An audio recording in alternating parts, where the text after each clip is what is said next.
event's January 11th is the Young Americans Musical Outreach Tour, which is for the herd. We'll provide students with an opportunity to increase their confidence, discipline, and maturity in performing arts. So next German finals will be January 21st, January 23rd. And on January 30th, basketball will be having a second pep rally with a focus on recognizing club leaders at school. Later that night, the Mr. Vasquez Yellow Pageant will take place at Meadowlark.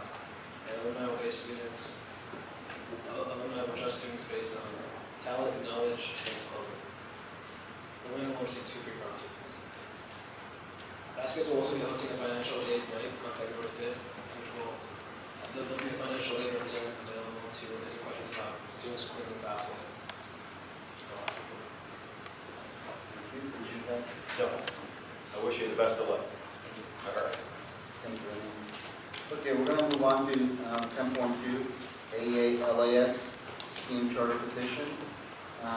This is the second public hearing on the STEAM petition. Normally we hold public hearings on a charter petition before the board acts to approve or deny a charter. In this particular case, the STEAM charter petitioners amended their charter petition after the first public hearing. Therefore, we're holding a second public hearing to provide another opportunity for members of the public to address the board and share their thoughts on the charter petition. The board will also use the public hearing to consider the level of support for the petition by teachers and other employees of the district and parents. Members of the public are always free to comment on issues being considered by the board, and this time is no different. So tonight, we anticipate presentation by both the charter petitioners in support of the charter, by the Newhall School District in opposition, and we'll then open the floor to members of the public who will each have 3 minutes. Everyone's welcome to comment on any and all aspects of the charter petition. The board will not debate charter approval or take action during this public hearing. Later tonight, in fact, at 10.3, under a separate agenda item, the board will consider whether to approve or deny the petition. So at this point, I'm going to ask that each presenter keep their comments to about 15 minutes. Last time we did about 20, I think. If we need extra time, I'm willing to do that. So, go ahead. Good evening, President Porter, board members, Superintendent Dr. Woodard. My name is Jeffery Shapiro. I'm the CEO of the Albert Einstein Academy for Letters, Arts, and Sciences. We are glad to be appearing before you tonight, seeking approval of the charter petition, STEAM. The STEAM Charter proposes an educational program centered on the disciplines of science, technology, engineering, arts, and mathematics. STEAM will serve students in grades kindergarten through 6th grade only.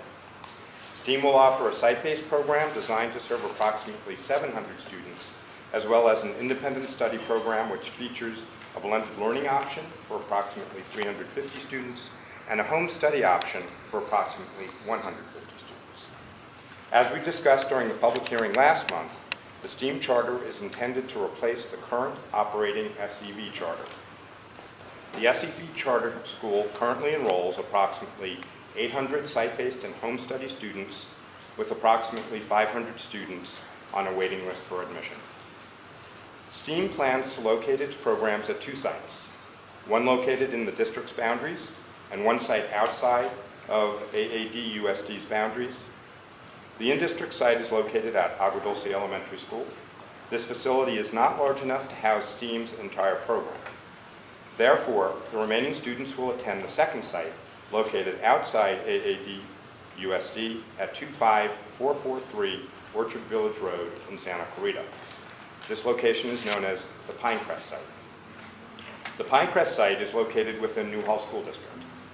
Newhall School District has been notified of STEAM's intent to locate within its boundaries. If the charter is approved, STEAM will also notify the County Superintendent of Schools and the Superintendent of Public Instruction of the location of the charter school before it commences operation. We were appreciative of the board's questions during the public hearing in December and would be glad to address any further questions from board members or district staff this evening. On behalf of the charter school, I can affirm that STEAM will agree to all of the conditions for approval set forth in the summary recommendation should the board adopt the staff's recommendation. Thank you again for your time this evening. I'd like to introduce to you Michael Fishner, our Chief Academic Officer, who has a brief PowerPoint presentation. Thank you. Superintendent Woodard and school board members, thank you for the opportunity to speak in front of you this evening. My name is Michael Fishner. I am the Chief Academic Officer for the Albert Einstein Academy. I want to thank you for having faith in our school and for giving parents a true choice and a voice in their children's education. I also want you to know we are extremely proud to be associated with your school district.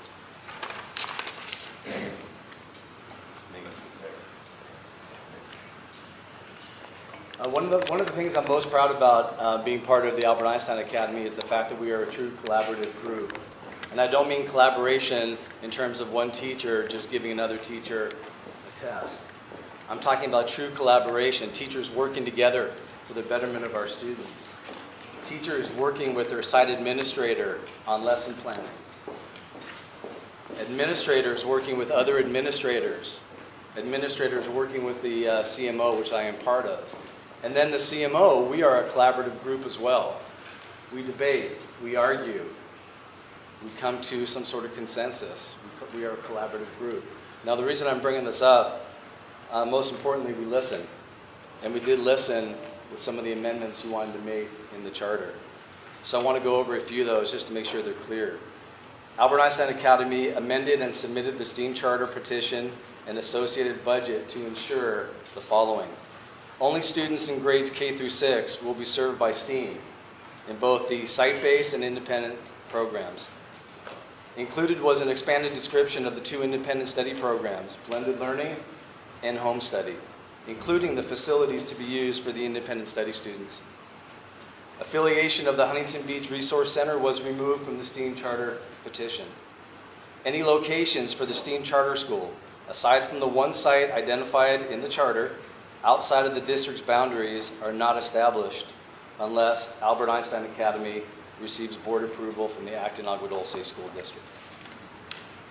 Okay, Megan, go ahead. Thank you. Obviously, safety on a school site is the utmost of importance, and we feel the same at the Albert Einstein Academy. Recently, we had a series of pretty severe storms, seasonal rains, if you will, but they're severe enough to cause roof damage and caused disturbance with the contained asbestos and ceilings in a few rooms on our campus. So what happened, we got involved with OSHA, who kind of came to us and kind of led us through the beginnings of the procedures of what we had to do to get our school back up and running.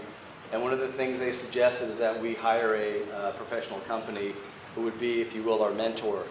And we hired a company called State Environmental Solutions, and a gentleman named Judd Leash, who became our, like I said, our mentor. And between his guidings and what we had to do for OSHA, we started the process of abatement of 3 classrooms. Based on the testing that was done, Judd Leash did, there were 3 classrooms that needed a total abatement. So we went through that process. And then just to be safe, as a precaution, we decontaminated the rooms surrounding those classes that had to be fully abated. So not only did we do the abatement where needed, we went above and beyond and decontaminated the surrounding rooms. As far as the ceilings in the rooms that were totally abated, we had to rebuild the drop-down ceiling and replace the ceiling tiles. In the rooms that were just decontaminated, we just replaced the ceiling tile. We worked collaboratively the whole way, using Judd Leash as our mentor and following OSHA's recommendations. As far as communication, we tried to be as transparent as possible with our parents throughout the entire procedure. We sent letters home in students' backpacks telling them of some of the damage that took place. We had meetings with groups of parents that whose students or children were affected in the classrooms that we had to do the abatement on. And just last night we held a town hall meeting, which we invited the entire school population so they could ask questions of the expert, and we also, and of us as well, and we had 2 local physicians on hand to answer any medical questions. Okay, Megan, thank you. You know, over the last 2 years I've been part of the Albert Einstein Academy, people have always said to me, you know, of course you're successful. You're supposed to be. You're a charter school. You get all this money. You get the best students. Well, we don't get all that money. And we don't necessarily get the best students. We have an open public lottery, and we take in anyone who wants to be part of our school. But I want to say something about success because we are a very successful school. There's no doubt about that. Anyone who knows anything about us knows academically we are very successful. Success doesn't happen by chance. It is born out of hard work and solidified out of debate, argument, and collaboration. However, success survives by the quality of those who serve it. And I want to say that again. It's a very important statement. Success survives by the quality of those who serve it. And I am very fortunate to work with individuals who see the big picture. We realize, the people who realize that we will never be content with the status quo in education. People who understand that education is dynamic, never static. Those who will never settle for good enough when it comes to our scholars. Those are the people I work with, and I'm so proud to be part of. So what makes our school so dynamic? I've listed a few things here that we do on a day-to-day basis in our schools, and I'll talk about them briefly, and then if you have any questions about anything, either myself or one of my colleagues will be happy to answer in more detail. First of all, we hire dedicated, credentialed, and properly assigned teachers who are skilled in the art of instruction. And I mean the art of instruction. We want teachers who come to school realizing that they don't have to be the sage on the stage. That through different academic, techniques, that they can actually give some of that learning over to their students. We have a very serious interview process that we go through to find these teachers. We don't just take the people who come. We have an active interview process. Our administrators are skilled in delivering quality professional development. And I'm not talking about professional development like I used to have in the large public school, where we saw a video, put a chart paper on the wall, listed this and that, did the standards, and then broke for lunch and fixed our classrooms. I'm talking our administration does true professional development. 2 weeks prior to the opening of our school, our teachers are in professional development. And our administrators are going over some of the things that we expect them to do for our students during the school year. They're teaching, they're showing them what a flipped classroom is. They're teaching them about STEAM philosophy. So let's get into some of the educational things that we do on our campuses. We are an interdisciplinary, STEAM-focused instructional school. STEAM, of course, is science, technology, engineering, arts, and mathematics. But we do it in an interdisciplinary approach. We don't want them just to teach science, and then the next hour do math, and then do English. We want it done all at the same time. We want them to easily go back and forth between the different disciplines. That's what we believe education is. That's what we believe kids learn best. Flipped classroom modeling. Sometimes it's called front loading, and if you've been in education as long as I have, backward design. They're all basically part and parcel of the same concept. And the concept is if you give someone a little bit of information about what you're going to be teaching them at a later point, they have a chance to work with it and digest it and wrestle with it and then come prepared for learning. So learning is not a surprise, it's expected. Technology. Bring your own device, BYOD. All of our students come to school with their Chromebooks ready to learn. And they're not just playing academic games, even though they have a place in education. They're doing research. They're making PowerPoint presentations of their research to show the rest of the school and their classmates. Project-based learning.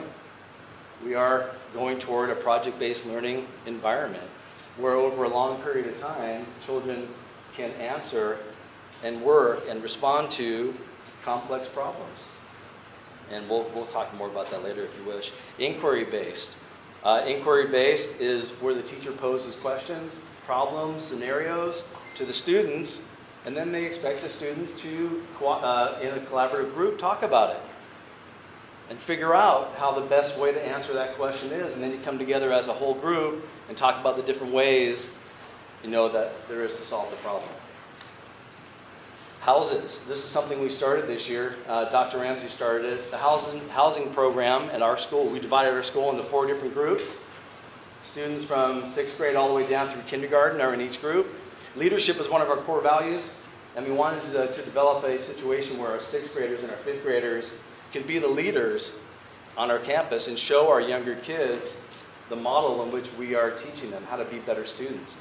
But also, we want our younger kids, our kindergartens and 1st grade students, to look at the older kids as the model. You want to be an Einstein Scholar? This is how you do it. And of course, they do STEAM projects various times throughout the month. We had an Olympic Games, and we divided it up by the houses, and we competed in athletic events at the end of last year. World languages. Right now, we offer Mandarin and Hebrew, but in the future, it could be Latin. If we can find a qualified credentialed teacher, it could be Greek, it could be Spanish.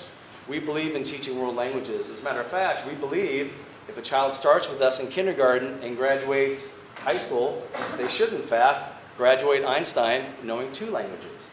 And of course, we know that kids that learn and become proficient in more than 1 language perform better on concentration exams, and they're able to focus more.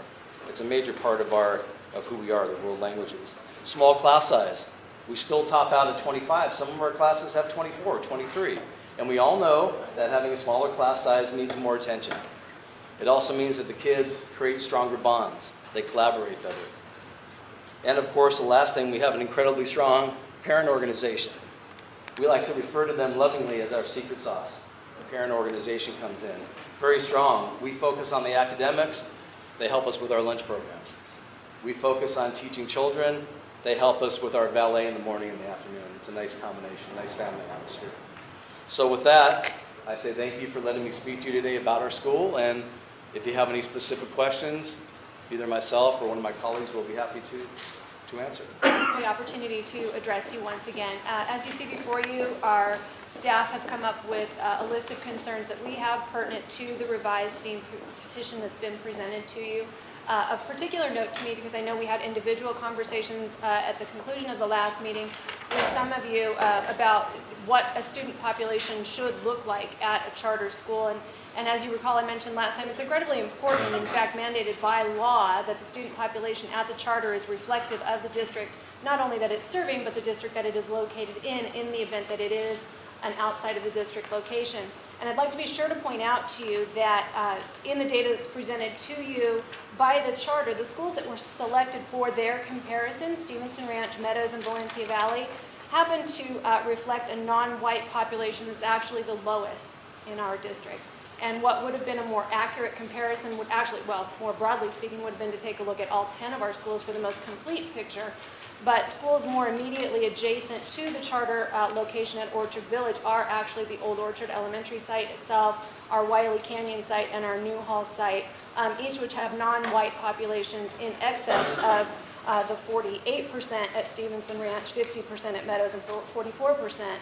The most adjacent schools are a non-white population of 64%, 83%, and 93%. So in the event that you chose to approve this outside siting, I hope that you would also have a requirement and a recommendation, which we didn't find when the petitioner approached us, for a substantial minority recruitment program, which is then backed up with results. And then additionally, last time I spoke to you about data that was given as testing information by the charter. It actually happened to be for their secondary program.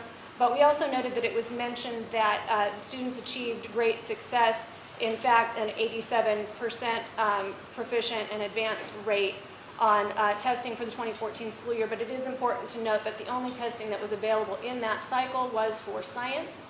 And so the numbers being reported are not, in fact, for ELA and math. They only reflect the 5th grade science scores. I have a question.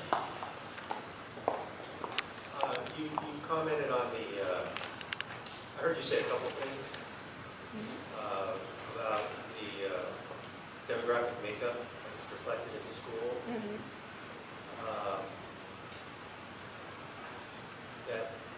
That should be the case, but you also indicated that there should be a recommendation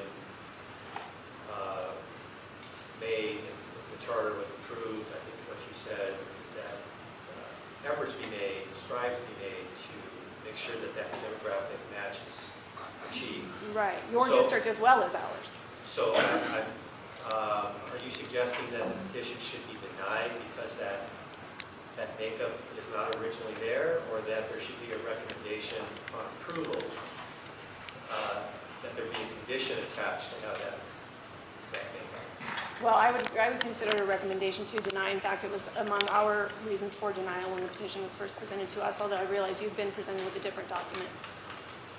So is it your perspective that the petition has to be denied as a result of that, or That would be my or understanding. should be denied? That would be my understanding, is that it should be denied.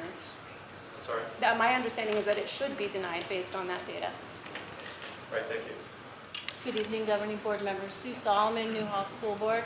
Just to follow up on that, when you review a petition for a charter school, each petition is to be decided upon based on the 15 governance conditions by the law.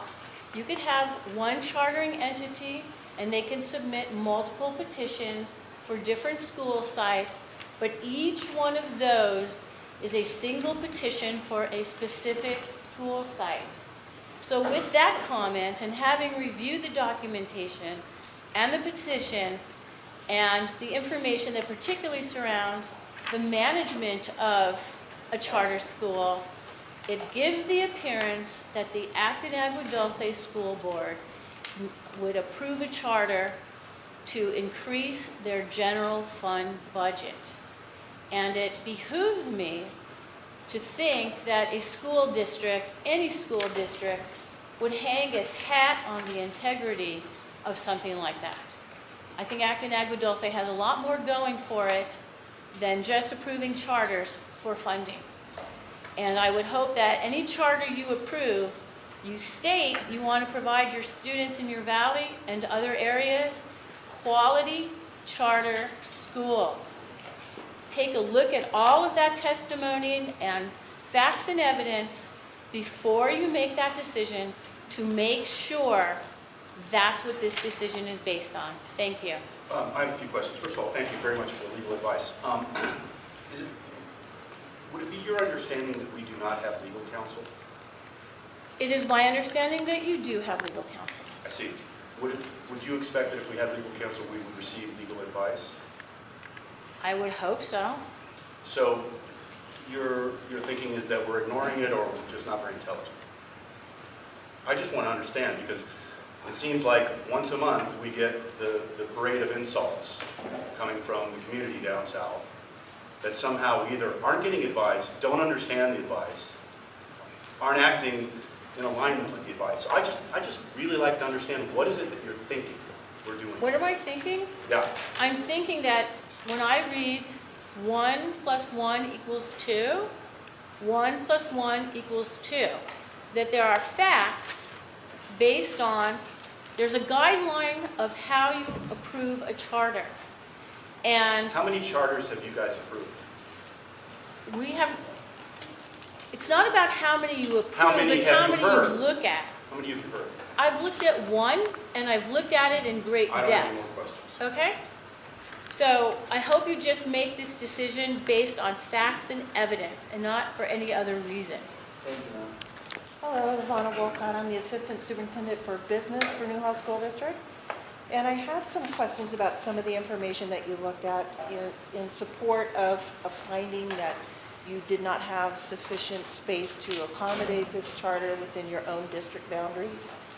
A lot of the information were facilities use forms. Facilities use is also something I work with at Newhall. These forms, many of them, or the majority of them, either showed use that has already occurred and is not ongoing, or use that is outside of normal school hours, which we also have, and it doesn't seem to impact our instructional program. We make sure that it doesn't. And so I was just curious as to why that would constitute any part of your factual base in determining that there's not sufficient space to accommodate the program in your own district. Comment? Good evening. My name is Jim Gibson. I'm superintendent of the Castaic Union School District. I'm actually here with two of my colleagues from the Sulphur District and the Saugus District. I just wanted to make a couple of very brief comments, to maybe aid or at least give comment to where you're going. I know it's a very difficult decision and there's a lot to consider. I just thought you might want to think that when we offered through the Newhall District portables to your district, we were quite honest that the portables are ADA and DSA approved, and that we were quite serious about that offer. So you knew that coming from me. And then secondly, I just thought I'd ask you, for all public schools, when we have to manage excess population, we've been through both ends of that cycle, losing the kids and gaining the kids, that at one point in our middle school, we ran the 4th and 5th grades. So we had all of our 4th and 5th and did not have them at elementary schools because we had too many students. But we had to accommodate them, as public schools often do. And then just lastly, I was discouraged by the part of your report that talked about storage in classrooms. And classrooms are built for students, and all of us have used them for storage when we have excess classrooms. But I'd hate to think that you would consider not using classrooms for students for storage instead, when there's other opportunities, other vehicles for storage. So thank you for that consideration, and that's all I have to say. I want to say we've seen this behavior on the part of the Einstein people many times before. Their petition is either sloppy or inaccurate, or they've tried to sneak something in, and then when the errors or weaknesses are analyzed, they incorporate the corrections that others have identified. Not because they own that material, but because they play a game. It's happened many times before, as they were rejected by numerous other districts numerous times. It happened up until 5 a.m. this morning, I understand. We got an email with some more corrections in it. What you have is a stitched together fiction consisting of sections that they have little experience with, like the section about the English language learners. They pull those pieces from other people's analysis of the content of their petitions. In this case, they were caught trying to sneak in as secondary students despite a letter to the Hart District vowing that they wouldn't open a secondary school in the Santa Cruz Valley. They were proposing a legal swap of oversight of an independent study program in Huntington Beach, and they were caught, so they dropped it. They were told by the judge that their independent study program in a separate facility in the Santa Cruz Valley was illegal, so they switched it in the petition before you. They provide a flimsy claim that their operation can't be housed outside your district, and your staff has made no effort to make it work inside your district. The petition claims to be fashioned for the education of the students of the Acton Agua Dulce Unified School District, as it must by law, and yet behavior belies that claim. Combine all that with the content of the FCMAT extraordinary audit, and you've got a pretty good picture of an organization that simply believes the rules don't apply to them. I think this petition should be rejected. But if you find that this school is the right program for the students of the Acton Agua Dulce Unified School District, as the state's charter law requires you to find, then require it to be opened in Acton Agua Dulce Unified School District. My understanding is the Acton school once housed 1,000 students. Take the storage out and put 1,000 students there. Superintendent? Yes. Okay, it doesn't seem like you want to answer my question. I'd like to answer. Okay, for a minute there, it didn't seem like you wanted to. If you don't want to. Well, I was watching your superintendent on his phone while I was speaking. Okay. Go ahead. You commented about the Huntington Beach I did. School. You referenced that Einstein was caught. That's fine. Do you think that the fact that our district met our due process requirements, our due diligence, I should say, in finding that and having an alternate move that doesn't show some good faith on our part that we are actually trying to abide by charter law and to not allow expansion of their program beyond what it should be? If that's how it happened, then I applaud your effort, because finally someone is trying to bring them into the law. I think there's lots of other problems, but if that's how that one happened, congratulations. Well, because it is how it happens. So I just wanted to see if that, in your mind, if that reflected that we are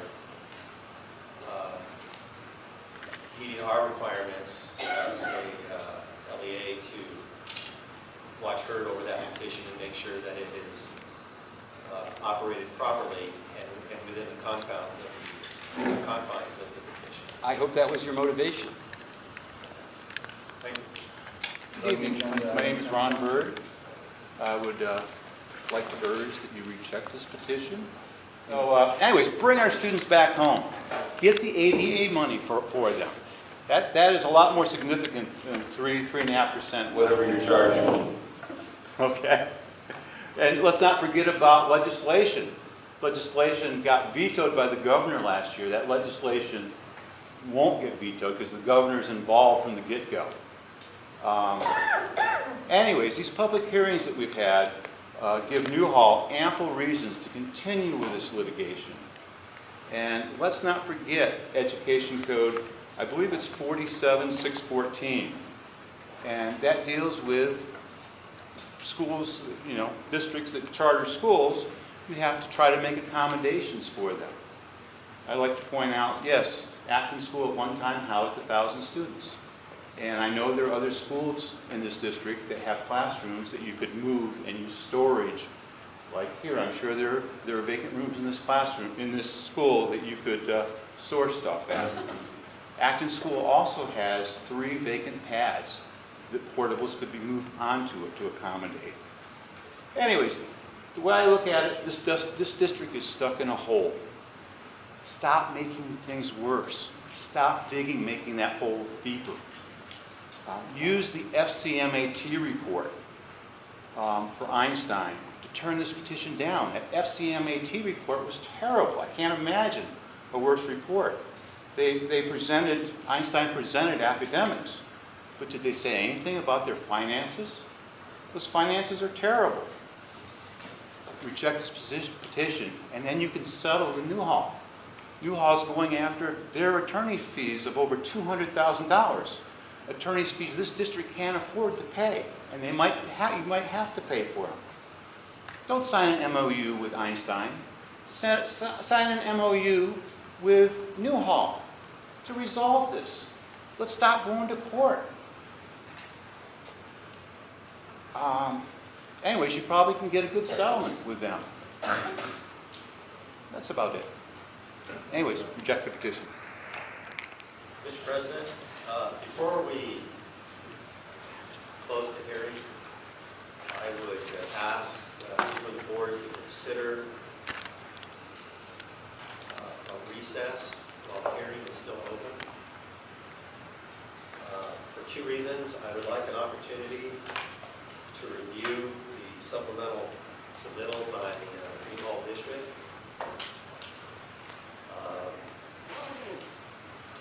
And I would also request, if they would like it, to give some time for Newhall, since they didn't feel they had an opportunity to prepare, if they wanted to prepare some other presentation.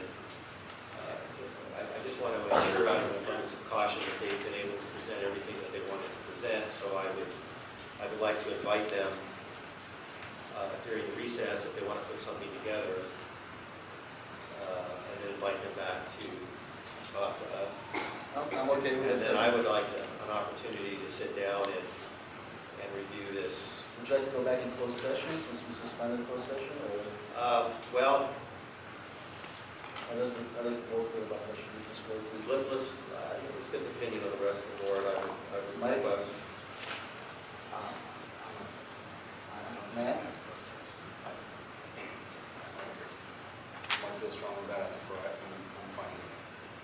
You want to go back in closed session? I see no reason to go back into closed session, and I'm just wondering if there's any distinction between this and the first 18 pages that we received in the thick notebook.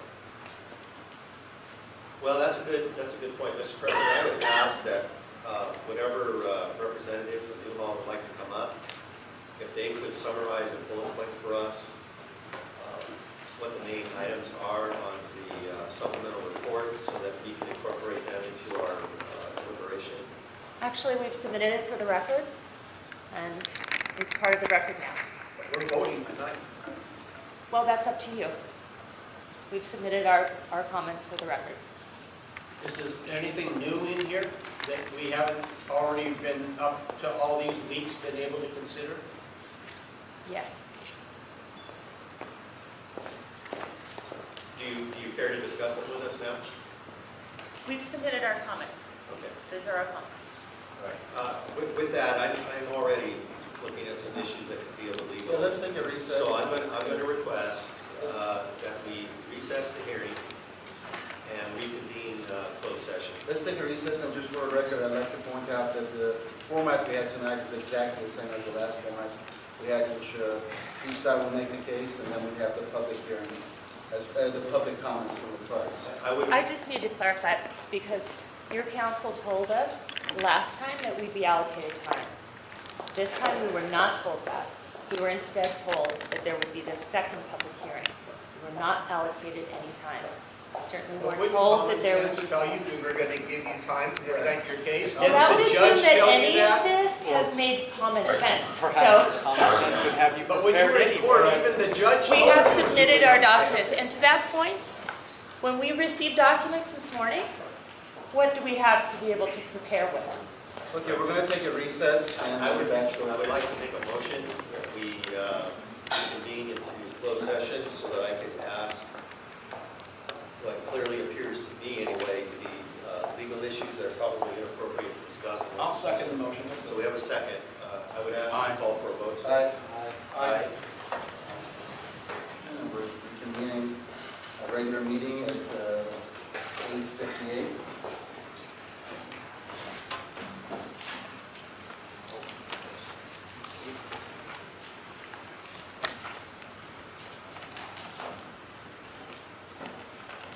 Mr. President, I would ask, again, if you would consider inviting Newhall since we've talked about it, if they had anything else to present. I want to make sure that they've had all that opportunity to discuss. So I would ask that you do that again before we close the hearing. Okay, before closing the hearing, I'd like to ask the Newhall District if they have anything additional to state.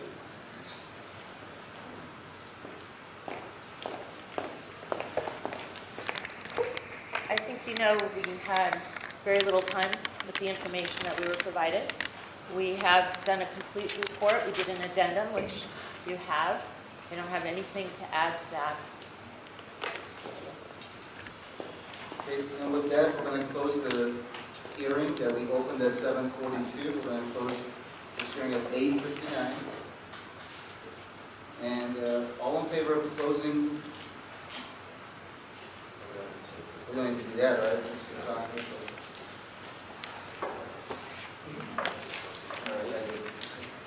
All right, then we're moving on to 10.3.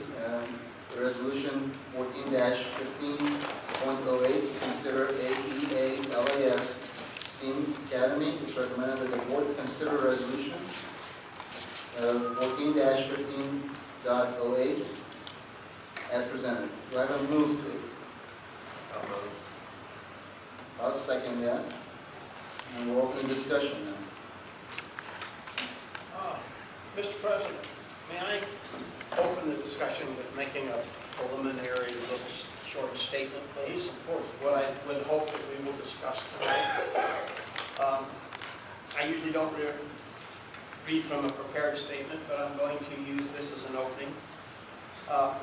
In first instance, I must state that in the 1960s, I raised 2 children, and I was very unsatisfied with the public education.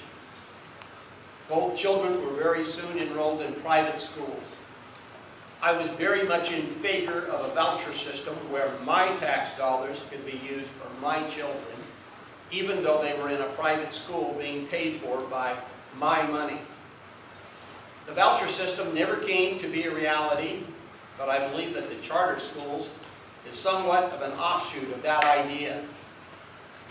The idea that I am in favor of parents making and having the choice of public education other than public schooling, and even homeschooling if the parents believe that is what is best. Flash forward to about 2007. I then have 3 grandchildren who also started out in private schools, but transferred to public schools for convenience and because of the distance going to and from the private school. So I started to experience the Acton-Aqua-Dulce Unified School District. Acton School was in full operation, and this will become more relevant infra to be discussed, hopefully. I became very involved and unhappy with the politics, I repeat, the politics of public education in this small rural community that I had grown to love in the previous 20 years. I saw my grandson promoted, I used to call it graduate, from Acton School. Then when my two younger granddaughters get to Acton School, it was shut down and forced busing started between Acton and Agua Dulce. I vowed to have my own two children in the 60s that they would never be forcibly bused for any reason. With Acton School being closed and forced busing coming to life in Acton, I became very politically involved, going and speaking at every board meeting, begging for transparency, fairness for the kids, and eventually becoming a board member to try to further those interests by becoming a part of the governance of the district. I started the 8th year of this trek last month. The issue before me this this evening is probably the most important that I have ever considered as a board member. And of course it has to do with choice. Choice of the parent to decide what plan of education is best for their child. While that choice is of extreme importance to everyone, so is doing what is right, fair, and just to everyone. Everyone meaning every person the decision has a direct or an indirect effect on. In the case before us, should we, Acton Agua Dulce Unified School District, be permitted to allow a charter school under our control and responsibility to be placed in an adjoining district, thus allowing that charter school to take away students from the public school system in that adjoining school district? Question mark. Does choice dictate that? Is it, quote, all about the money, unquote? I say I will attempt to address, but I really meant is that I hope we as a board will address these issues. In determining what is right, fair, and just, I suggest we apply what has been called the golden rule. That is, do unto others as you would have them do unto you. Or as otherwise stated, do not do to others that which you would not want done unto you. Would Acton Agua Dulce Unified School District be concerned if another district came to our territory and started their educational program, taking our students and our ability to financially educate our own? I suspect Acton Agua Dulce Unified School District would mount an attack to prevent that from happening. Is it all about the money? My opinion is most political action, even grassroots politics of local school district, is all about the money. That's why both the school districts are here tonight. I do not agree that it should be as that. I believe it should be what's best for the kids. And then my last little part of the statement is, what about the law? We all have to follow the education code. And that's why we have all these lawyers telling us what to do. Some of the issues that I think need to be discussed in this particular board meeting before we vote is, number one, of course, the availability of property within the district to house the charter school. And I'm sure we'll get into some extensive discussion, hopefully, about Appendix D that purports to say that there is no room. And what is politics? I looked it up in the dictionary. It says it's being wise, expedient, shrewd, crafty. It's consisting of the citizens. But what are principles?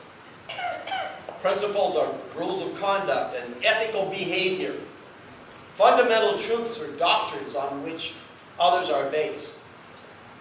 And with all that, I'm sure I've only touched on one or two of the issues that people want to discuss, but that's where I'm coming from tonight.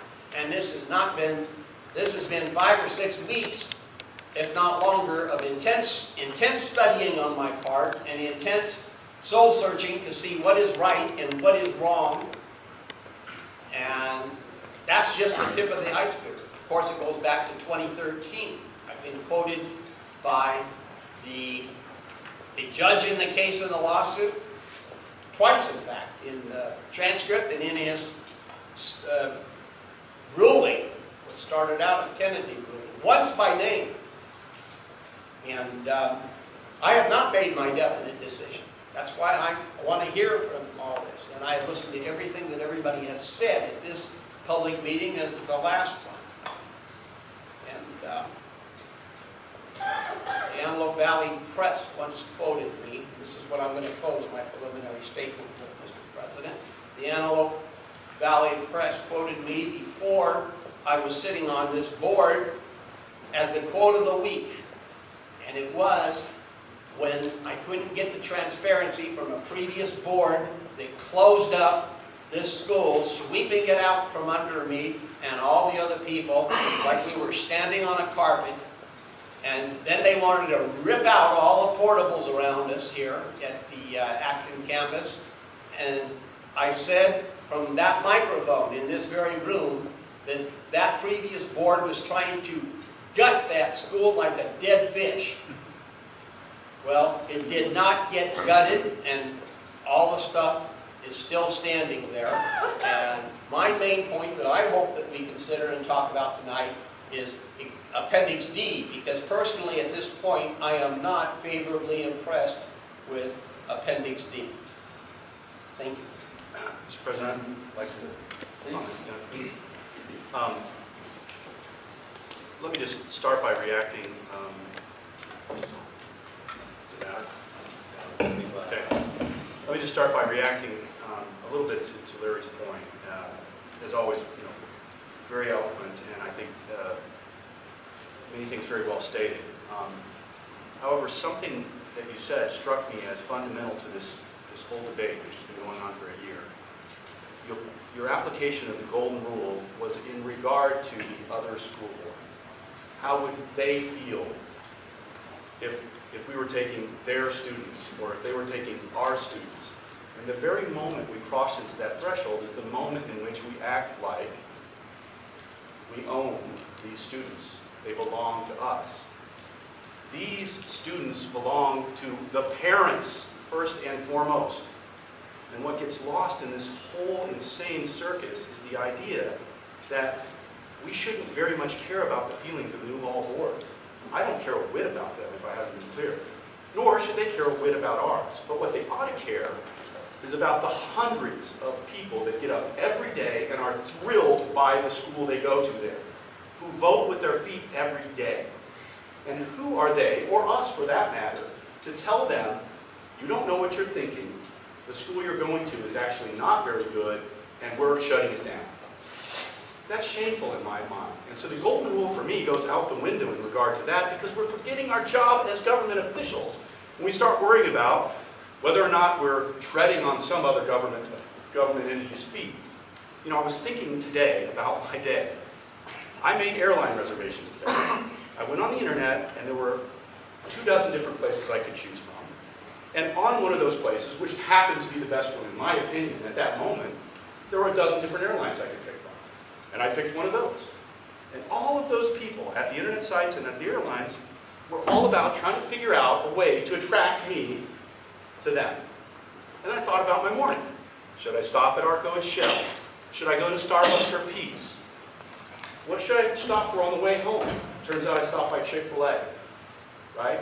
I'm trying to imagine a world where in each bureaucratic territory, the people clung to their right to make a judgment. And as I went through their county, they said, our version of Chick-fil-A is the right one for you. Thou shalt have that, right? And they used their bureaucratic tools to pound away at the idea that anyone else could run anything, right, other than them. And it struck me, What a very scary place that would be, right? And then I thought about it. Last week I was at the DMV.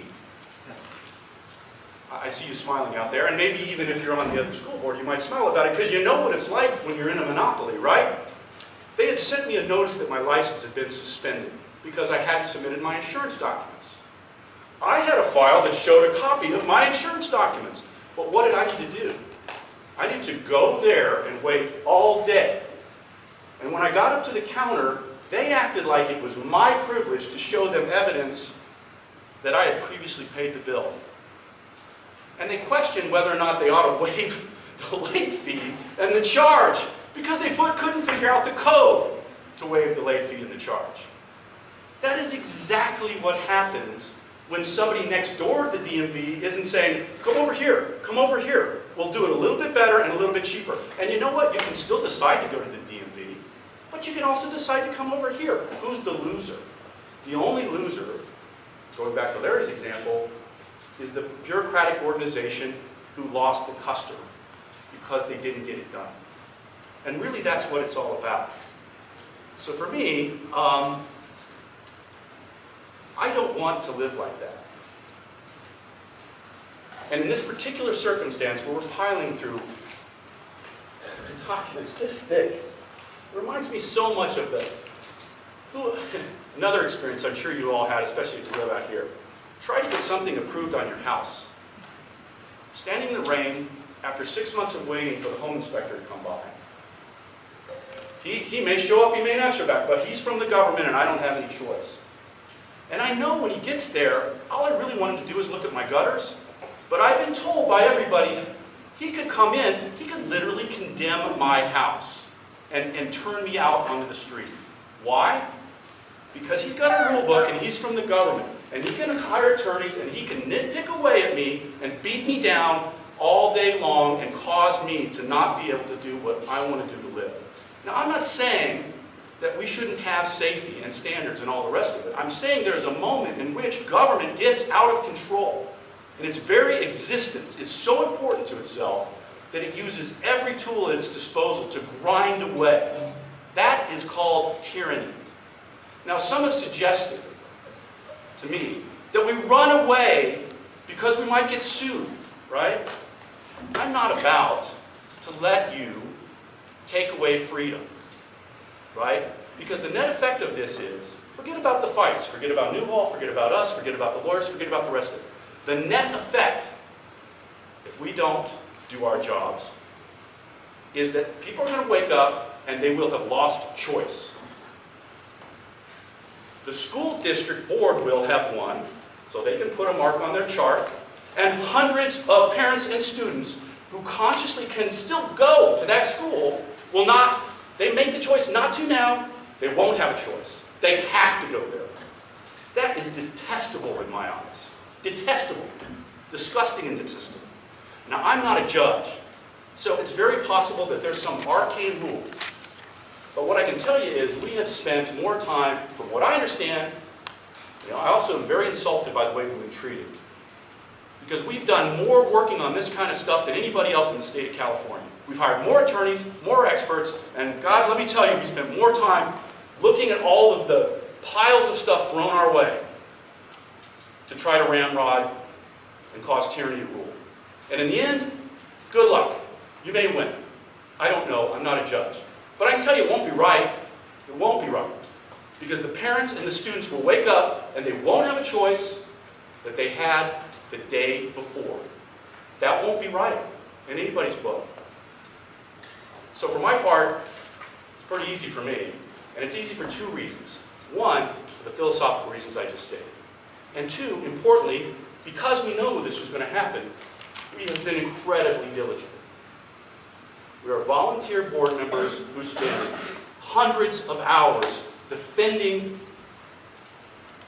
what we think is right.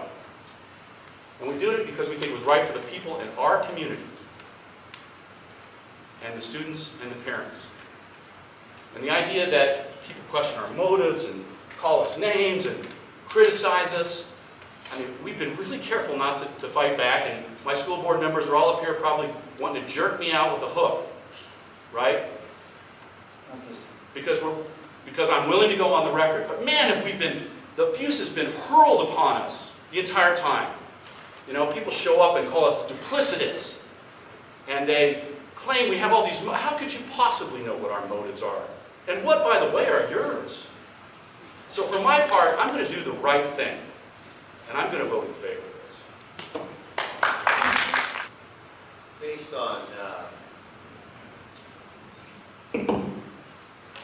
how I read charter law, and I'm not applying any legal reference or making any legal opinion from a political perspective, as a school board member, based how I read charter law, it reads as such that upon reviewing any charter petition presented by any charter school to any school district, and if the district truly believes that there's value to that petition in that charter school, and want to approve that petition, they're going to make findings on each and every 16 elements that the petition, the 16 elements were entirely or substantially met, and they're going to approve the charter. On the other hand, based on the nature of charter law, if a school district is predisposed not to want to approve a charter petition, it will find a way to make findings that a given petition failed to provide the comprehensive descriptions for each of those 16 elements, and they will find and possibly invoke a reason under one of the 5 elements as enumerated in the Ed Code to deny the charter petition. And this is not a U-Haul issue or an acton agua dulce issue. This is simply the nature of the language in charter law.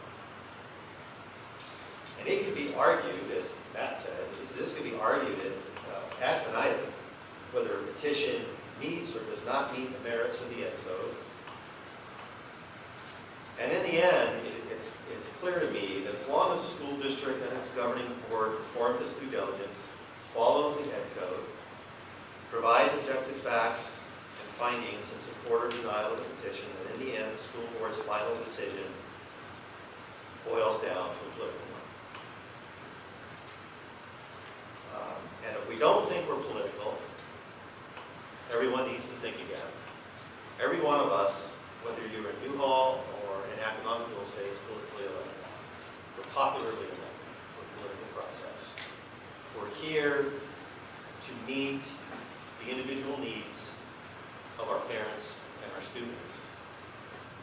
We're not appointed, we're elected. I would venture to say that every charter petition on its face is not perfect. You're going to find that there are so many elements and so many issues that need to be addressed under the law in the charter petition. I don't know that it's even practical for every petition to be perfect.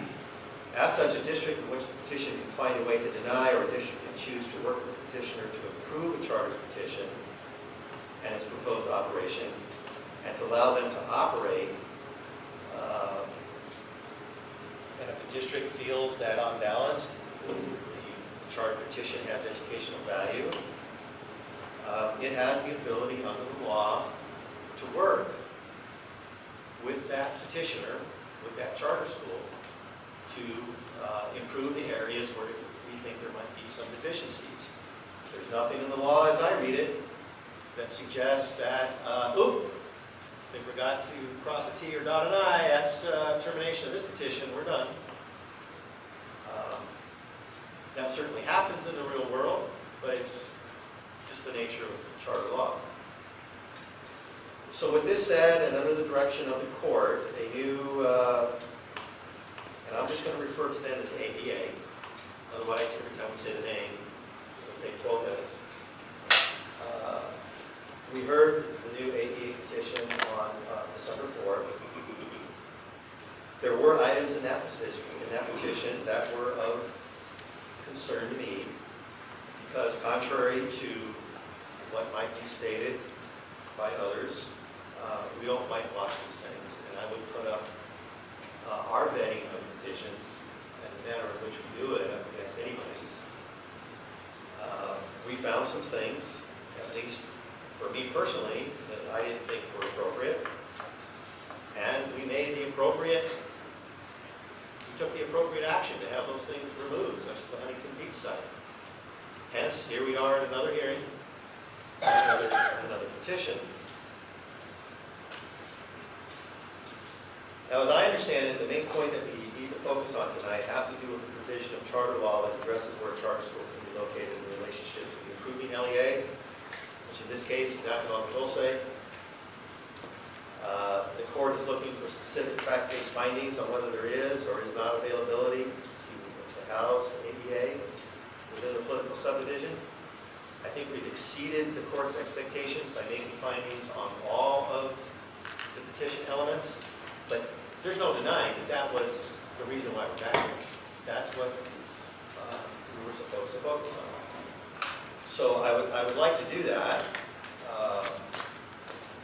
Contained in the staff report and also the information contained in Appendix D. Reading that information, taking into consideration the public comment that was made at the last hearing as well as this one, to include the comments by Mr. Byrd, to include the comments by Newhall School District. These are the observations that I came up with that I would ask the board to consider.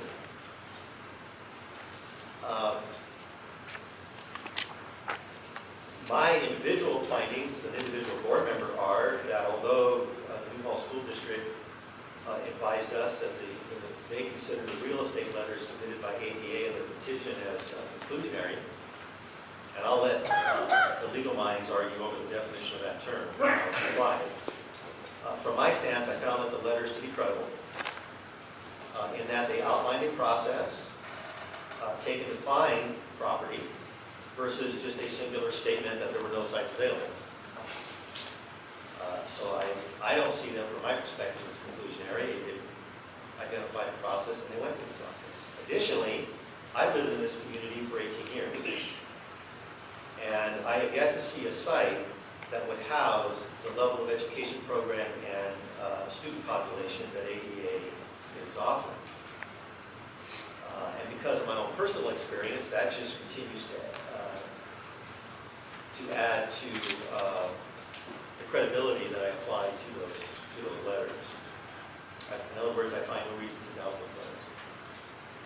I also find that the staff and facility report from the Acton-Dulce Unified School District to be credible in regard to a lack of space availability on our campuses.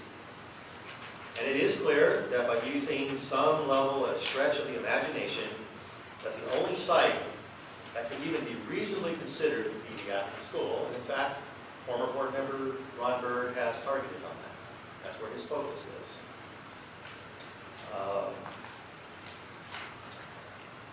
And in regard to Mr. Byrd's submittal letter of December 4th, he writes that in 2005, he and Max Duran inventoried and photographed the condition of his classroom at Acton School and found the campus to be in good condition.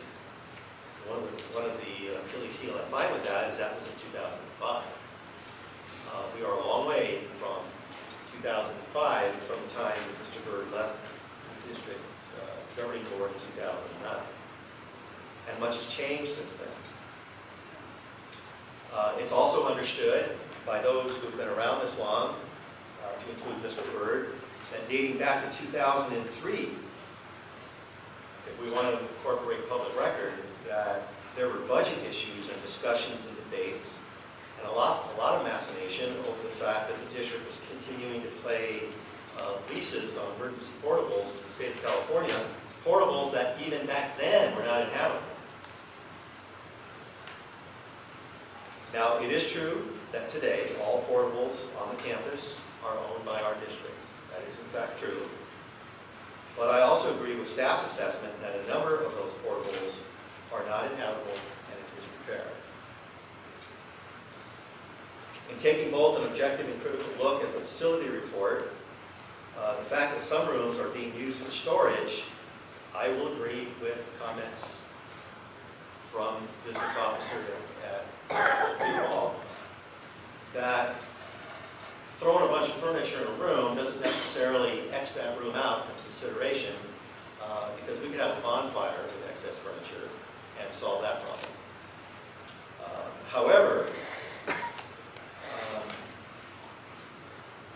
on my ongoing and continuing discussions about Acton School, dating back for years, because I was an advocate of reopening that school and never thought that it was a wise choice to close that school and put all the kids in this one, since the school was never designed to hold K through 5. Based on my knowledge and my continued discussions to this day, it does not appear that even if we made every single room available and eliminated and broke all of our leases with the people who currently are there, that there would be enough room to house the entire AEA program.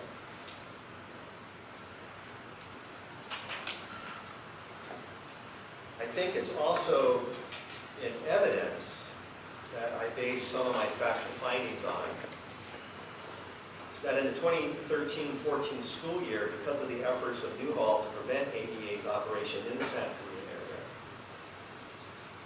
the Einstein Academy was forced to have to limit its school population and had to fit kids in both Acton and agua, because neither site would fit this entire campus. I think it tends to suggest that Acton is not capable of housing all of the students that would otherwise be wanting to attend the school. There was a comment made by the audience, and it's very astute, that some of the lease agreements and activities in their facility use reports have been expired. And I actually had a conversation with Dr. Woodard on this yesterday. And I don't believe that we should be looking at, well, I would have certainly preferred to see more current facility use reports that reflect the use. What is certain, and I know because I receive these calls from various folks in the community on a monthly basis to use that campus. Because if anybody hasn't realized it yet, Acton agua dulce doesn't have a lot of infrastructure, community buildings, public spaces. It's basically, in just recent times, you've got a park, never mind community rooms and that sort of thing. So I think what we should be doing, at least from my perspective, is I look at those documents that are contained in there as examples of the reoccurring uses and agreements that are constantly being entered into for use of that facility. And in the end, I simply look at, even if we terminate all of those uses, I don't see how we house that program at Acton School. As for the offer of the 64 portable classrooms, I appreciate the offer.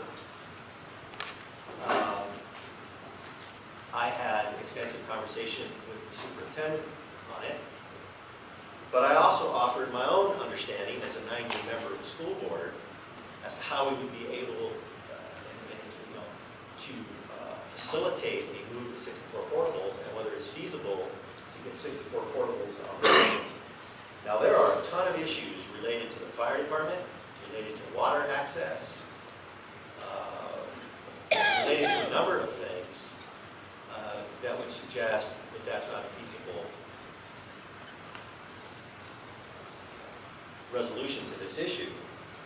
But I also would like the board to consider, and for the community to understand, that there's also a thing called the California Department of Education Guide to School Site Analysis and Development. And the precepts contained in that document recommend site utilization studies to establish suitability for a given physical campus site and to establish suitability for a school's functional operation. Now, some might say, well, you don't need to exercise and meet all of those requirements because this is a charter school. And so they don't require California Department of Education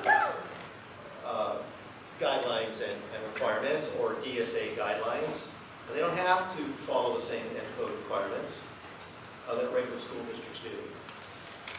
The problem is, if we're going to exercise our appropriate fiduciary responsibility to the school district and maintain that site as a viable site for us in the future, What happens if we discard that site from any potential return to, as a public school, a regular school district school?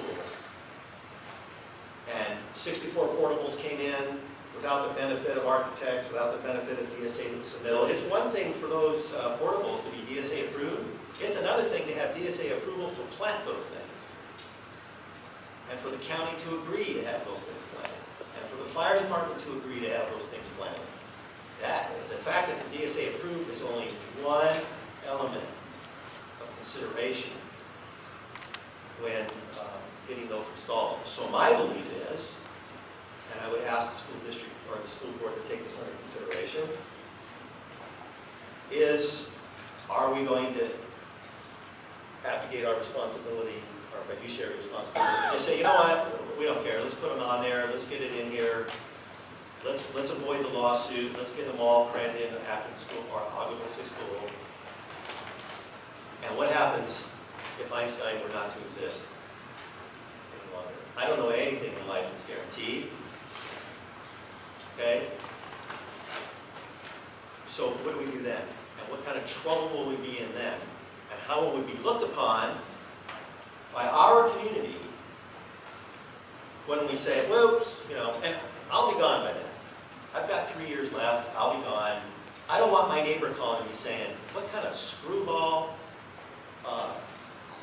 non-responsible action did you take? In other words, I don't want to be I don't want somebody up in front of that microphone the way I used to be chastising the school district and its board for not exercising its fiduciary responsibilities. And I refuse to enter into that issue.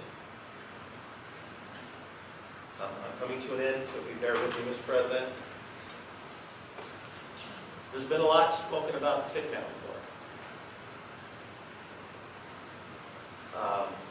We've had a FICMAT report. AEA's had a FICMAT report. I find in the FICMAT report for acton agua dulce, one of the things that they say in there as a recommendation is you ought to adopt the charter school. Read it. It's there. You ought to adopt the charter school. Well, we did adopt the charter school, and now we're being sued for it. Now, I know you all will say, yeah, that's fine, but, you know, why is it pouring over into our area? The fact is they suggested that we adopt the charter school. And we did so. And again, now we're being sued over it. And we're being called duplicitous in the process. And yet in the FICMAT report, there it is, clear as day. Read it for yourself.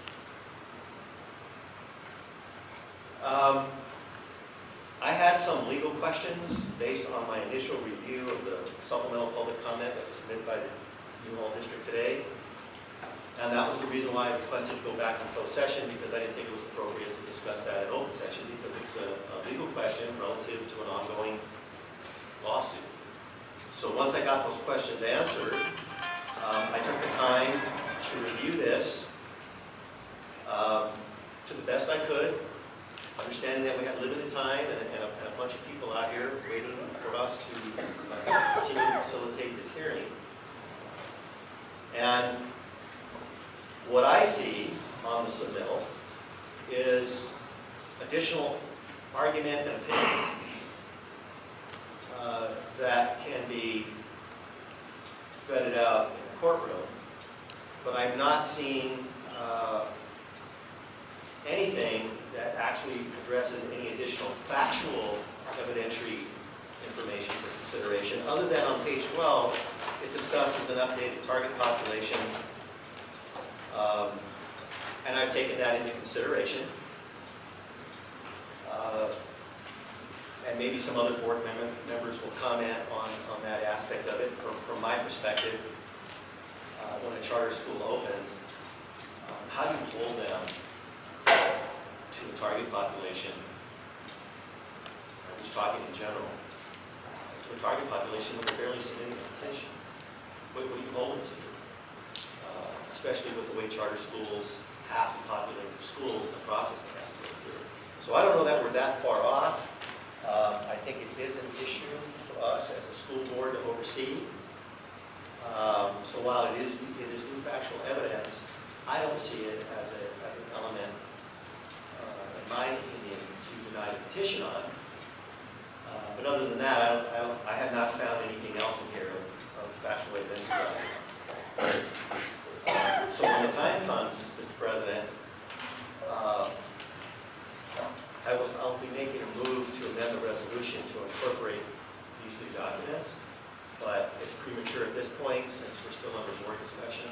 So with that, I'll close my remarks and indicate to the board that I am in favor of approving the staff report and that we should therefore vote to approve this Albert Einstein petition because our constituency wants this school, and that's who we represent here in Appalachian.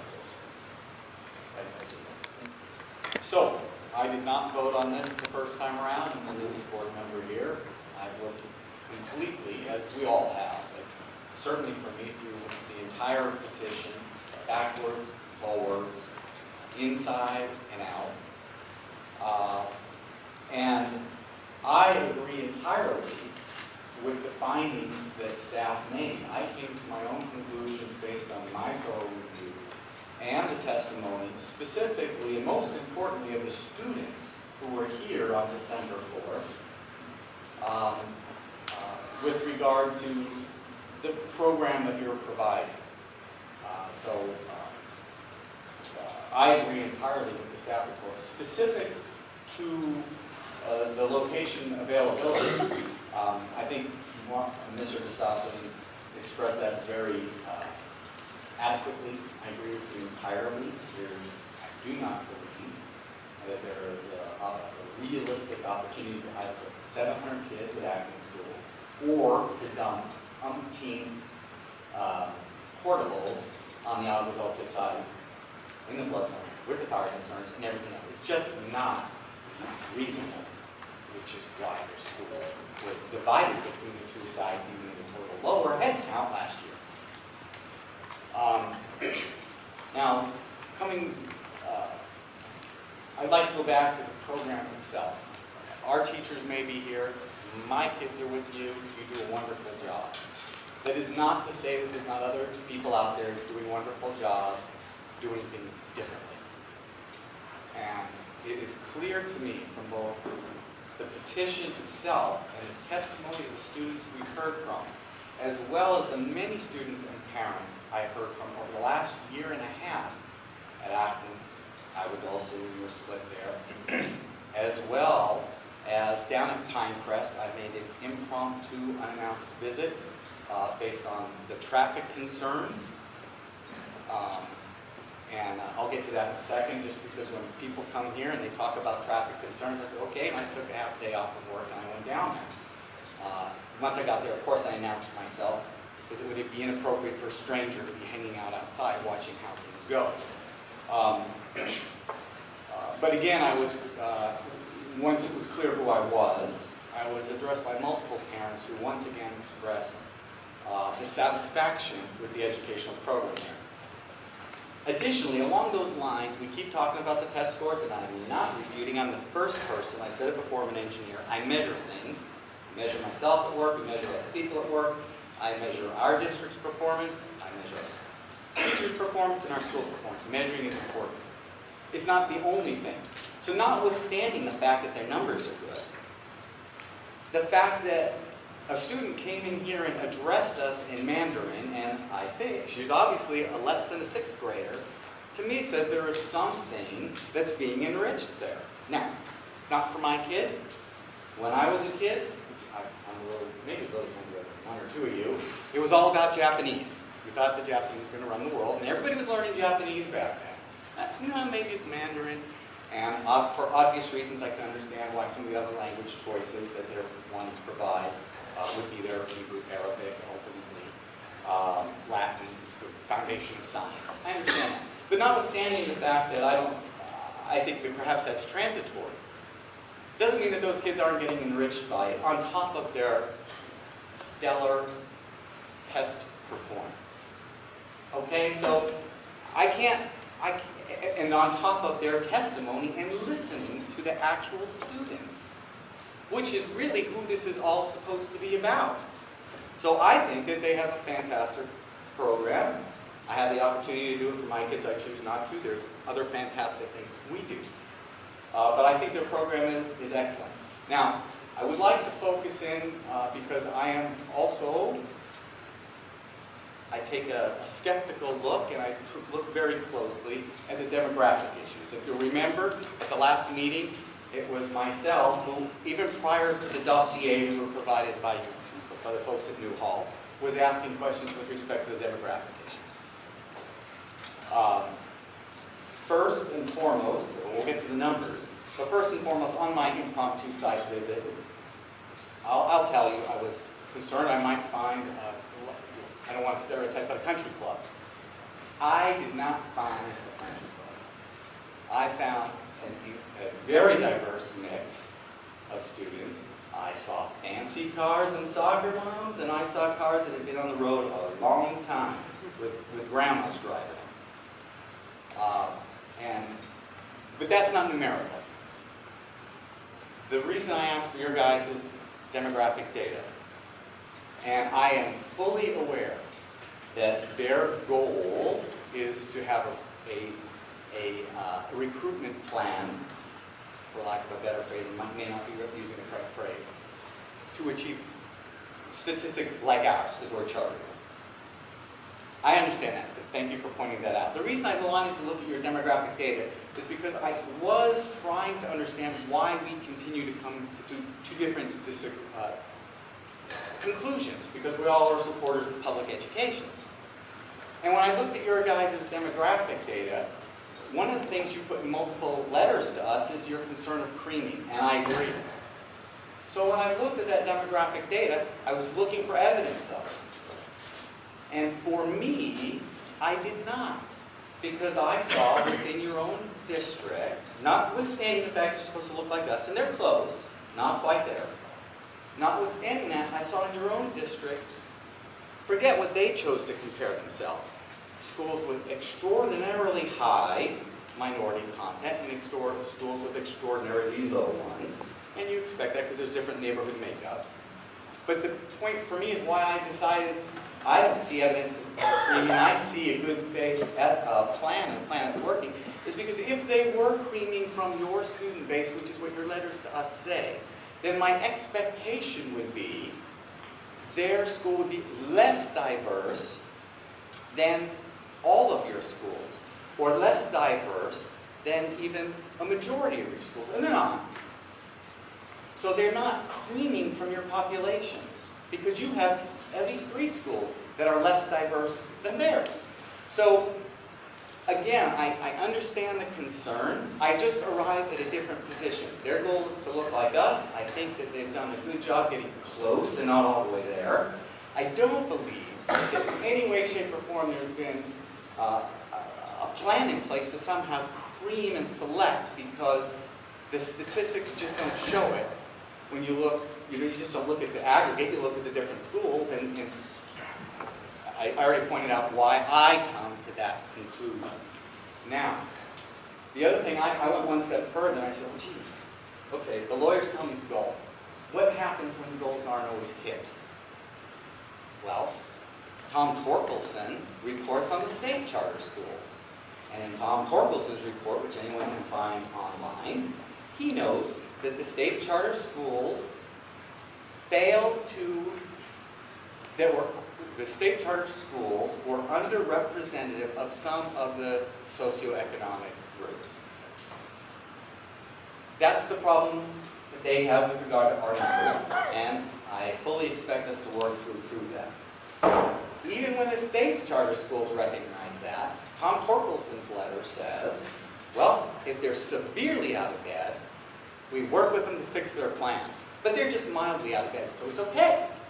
Nobody says, and they are not severely out of bed, that if they're minorly out of bed, that somehow they should be revoked, which is effectively what would happen if we, I think, if we didn't approve this petition.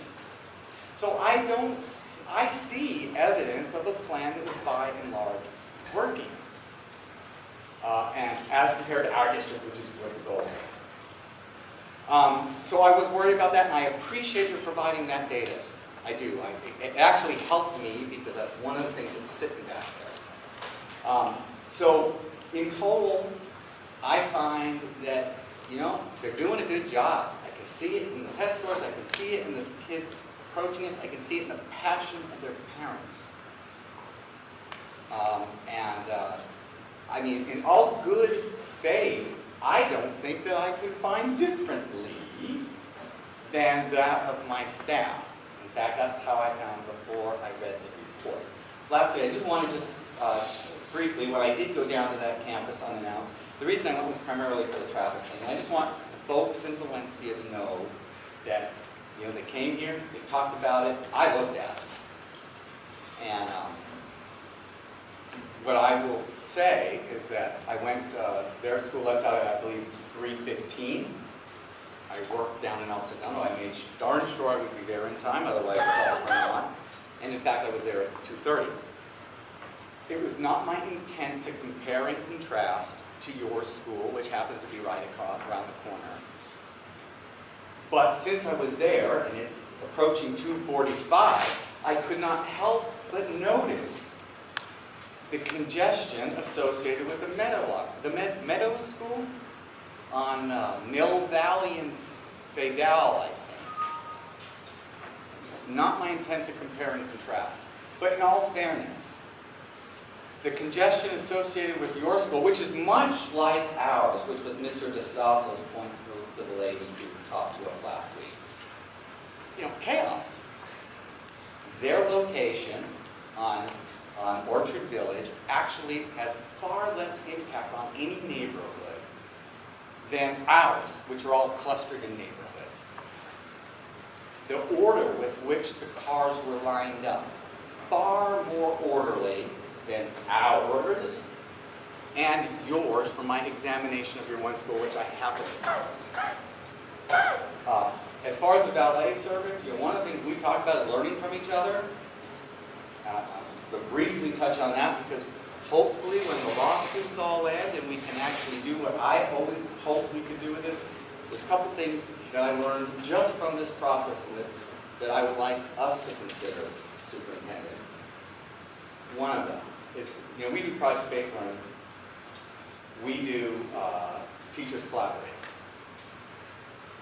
I do think they stumbled upon a golden nugget, or they stumbled upon, I feel like I did, with regard to maybe taking it to the next level when we heard the testimony on the 4th of the way in which they introduce younger students to concepts of physics, specifically inelastic collisions as evidenced by the basketball.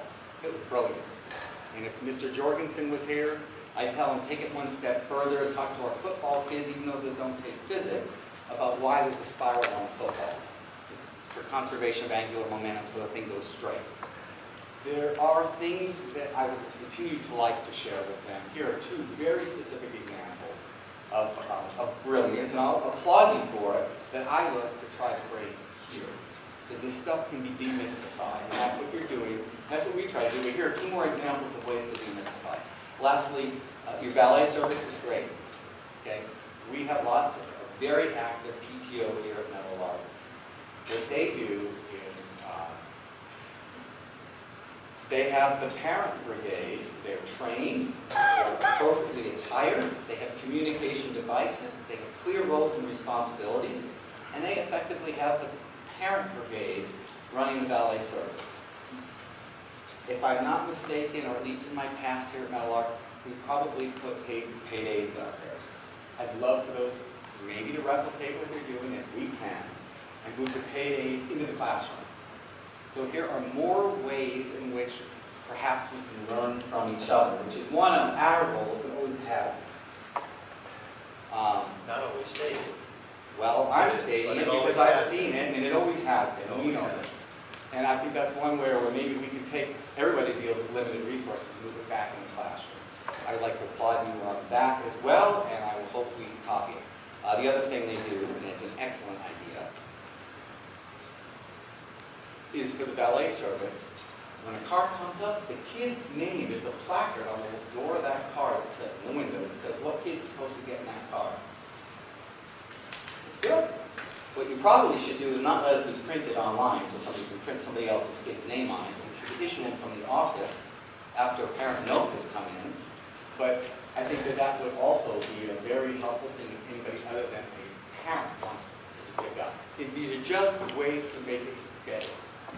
So, at any rate, I was very pleased with what I saw, both in the makeup, both in the enthusiasm, and I think we can learn from you. And, you know, our decision here, going to what Matt said, I'm not as passionate on some of the big picture constitutional issues, but this fundamentally is about the kids, and I hope the lawsuits stop. It is obvious from the testimony of the parents and the students themselves that they are very happy and are thriving. Why would anyone who is interested in public education want to, and I'm not suggesting my kids aren't thriving, and I want to get to that point where we're learning from each other. You know, for kids, going to school is their job. That's what I tell our board and our parents. When they have to come here and defend their school, they're defending their job. And I tell you, we all know what that does to adults living under the fear of layoffs. That's what it means to live in fear of your job. Well, that's what we're putting the kids through, or this process. So we are where we are. They're doing a great job to let those kids have their school, take away the black cloud. I think that, again, so I find on my own that I agree entirely with your findings and staff's findings. Thank you for a very thorough evaluation. Obviously, I did my own thorough evaluation. Obviously, I took my own time to do my little field trips. You know, I'm okay with approving a school. For me, it's the first time. Thank you. Mr. Fox, it's difficult for me to add anything to what everyone's already said. I think my fellow board members have eloquently expressed fine points on this issue. My decision is not based on politics. It's based on the viability of our district and the program and options offered to our parents whose kids we're not entitled to. So that's how I base my that's what I base my decision on. You know, to be honest, I think an offense to the condescending manner to which you know, we've been approached to by Newhall. I think you know, also some of the attacks on Einstein have been offensive and unfair as well. As for the offer of the portable classes, I mean, really, I mean, how are they going to sell that to their constituents? We're giving these 60 classes to another district as a legal maneuver to prevent them from taking our ADA. That doesn't make sense. But the fact is that we can't legally do that. We can't legally accept them. We don't have the places to put them. And I think this is kind of like an example of how the rest of this lawsuit has been approached. Kind of trying to find chinks in the armor when in principle you can't oppose what Einstein is doing. So, you know, I really personally don't want to hear about those classrooms anymore. It's just, it is kind of offensive to bring them up. We all know we can't accept them. We all know the fire issues, the flood issues. So, you know, it's just kind of annoying to me. The supplemental public comments that we got today, and it was right before the meeting, and also the public comments that we got about, you know, an hour before our last hearing, maybe an hour and a half before our last hearing, around 4:30, 5 o'clock. I just think the timing of them were kind of unfortunate, you know, getting it right before. And I find them to be opinion-based arguments, and I didn't today find anything new in what we had a chance to read in closed session. So what I'd like to say to Newhall is that these kids are Einstein kids. These kids are not coming back to their district, even if you remove that option from them. These are kids looking for a different program. So while I believe very strongly in Einstein's program, I did last time, I do this time, it's not for my child. It's not something that I'm looking for. My child is a straight A student. He's having a little trouble with French right now, that's about it.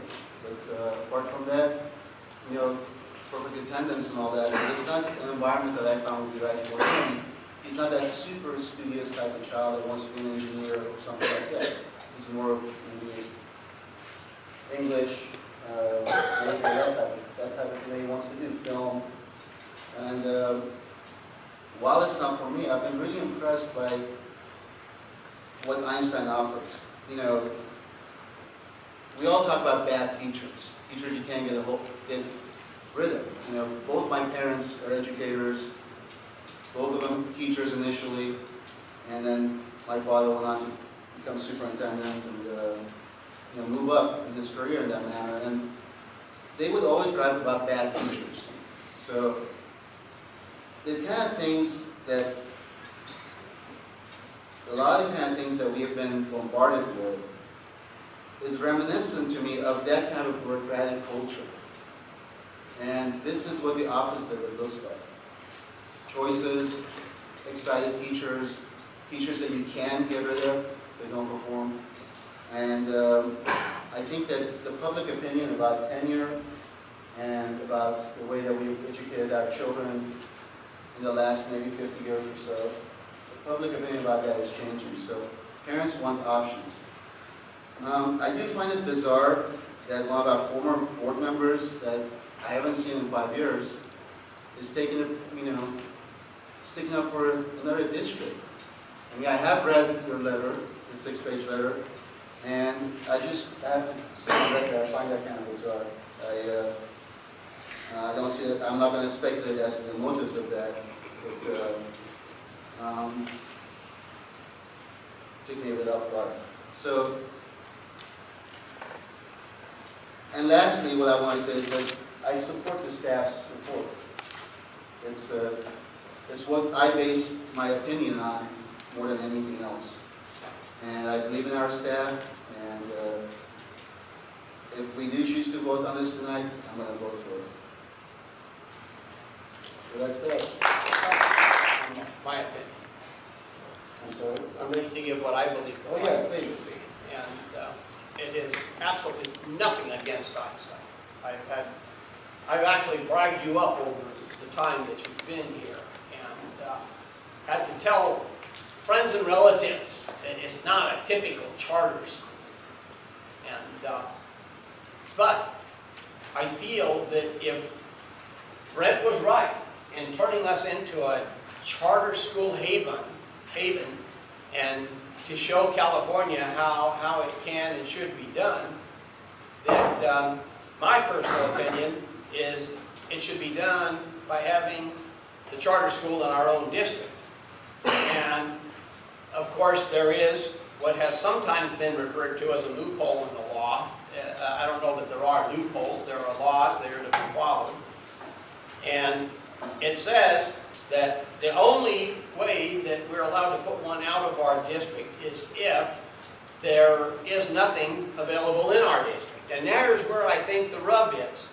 I read those real estate letters, and I gave them absolutely no credence, really. I shouldn't say absolutely no. Maybe it's because I live here, and I know Acton and Agua Dulce. And I know what the definition of a conclusory statement is, Brent. It's where you make a statement, but it's not supported by the facts. Now, I know for a fact there is no place in Acton or Agua Dulce where you can go and set up that charter school. I mean, other than what I'm going to refer to next.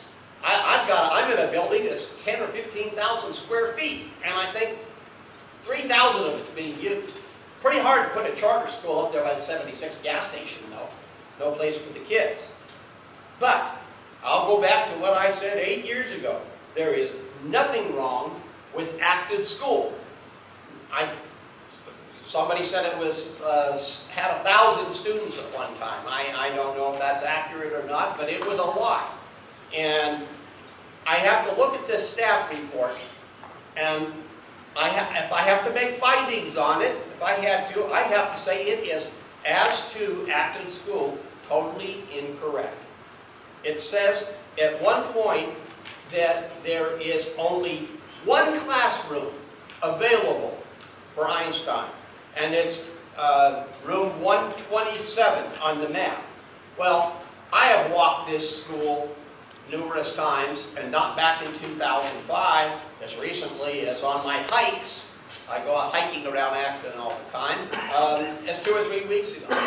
And the reason this staff report is not accurate is there's many, many more than the one classroom available, and there's a reference on Exhibit D. The whole fruit of all this seems to be in Appendix D and page 6 of 28 of the staff report. And they mention in the staff report that 11 classrooms are extremely poor conditions, need for extensive repairs. And then it's referred to Appendix D. Well, those 11 classrooms, we could use this Einstein as an opportunity to renovate those, to make them better. In fact, if you go and take a walk through them right now, you'll see all kinds of remnants from Einstein still there, where they were using those classrooms. So right off the bat, that takes this staff report and makes it from one room available to, I would say, at least 12, but 22 are in usable condition. Now, there are what I call, as a lawyer, conclusory statements that this Acton School is not good enough. Because the 22 usables that are used for this and that and the other thing. Well, look in Appendix D and find what every room is used for. And I want to agree with the other people that have said storage doesn't count. Because you can move storage, and storage isn't for teaching. And we've got the MPR, the library. True, we do use this campus for an administration office and nurses. Every school has to have that. So, without belaboring it too much, I want to say that there has been no showing by the staff report that there is not a location inside of our district, because Acton School, as I've preached for the last 8 or 9 years, is an excellent school. Even the bell on the top. Bell's still there, I hope. So we could use this as an opportunity. We could terminate a lot of the other uses, and I'm not trying to kick out the community, because first of all, there's not that many, and I personally have been a part of the uses, the free uses. We don't make any money in the school district. It's to help. In fact, as I was in the Christmas play several weeks ago, and we used one of the rooms, and part of the agreements you'll find in Appendix 6. I think the school might have made $5. And I, too, took the time to drive over to Minecraft. I was going to Santa Clarita anyway, but I drove by to see what it looked like in the traffic and kind of looked at, eyeballed. I didn't go on campus, I have to admit that. But it looked to me like if you could do it, you could pick up all of what used to be Pinecrest and set it right in the middle of our school grounds here at Acton. It's that small. And here we've got Acton to offer and the Agua Dulce School. Well, I would just close with saying that the judge in the lawsuit wanted findings, and as near as I could tell, in his tentative opinion and in the transcript, and I read them both, hours and hours, nowhere did I see Acton School discussed, promoted, considered. And this is a beautiful school we have in Acton, and there's no reason, in my opinion, that we couldn't use it for a charter school. And if Einstein wasn't around at all today and we had our school, our Acton School, I can promise you that this board would not want to give it away throw it away, not use it. We would try to get as much out of it. So I'm apparently not going to be able to vote on findings. But if I did, I would have to vote that there has not been a sufficient factual basis showing that Acton School couldn't. And I guess I'm going to leave it at that. Yeah. I understand everything. But the school district offices are housed there. Yes. Okay, they are. They're not coming here. And so that's fixed. And it is established by the fact that when they were here, they were split between the two campuses. And their head count was lower. So, I mean, it's established. They had only grades 3 or 2 through 3 through 6. They had half of the school there. Much like, by the way, was going to what Marc said. Somebody said our intent. That was supposed to be our 3 through 6 school, and to start K through 2. Why? Because it is big enough for a school of a certain size population to get the entire student body there. So they did the same split we did before we managed to fit in one school. And so that right there is, and I agree with you, maybe the report is a little bit on the pessimistic side. Maybe if we move some of the stuff out, I'm not sure where we find the storage space, but storage space is easier to find than classrooms. You're still not going to get the 700 kids all in one place. And is that so important that they have to be all in one place? That is the finding that we're making, Larry. We're not making a finding that they can fit in 2 places. I don't believe. Well, there's a reason we can't use that school for our own kids. There's some extensive existing non-conformities to Notwithstanding that on top of everything else. So ourselves, we can't use it. We can't say it's good enough for Einstein just because they don't have to go with DSA, and that solution we had there, Mike, for a while was because their facilities in Santa Cruz weren't ready for them. We had never intended Einstein to be an Einstein. So we're helping out. Logical point, though. Absolutely, yeah. It's 700 kids didn't fit there. No, they can't.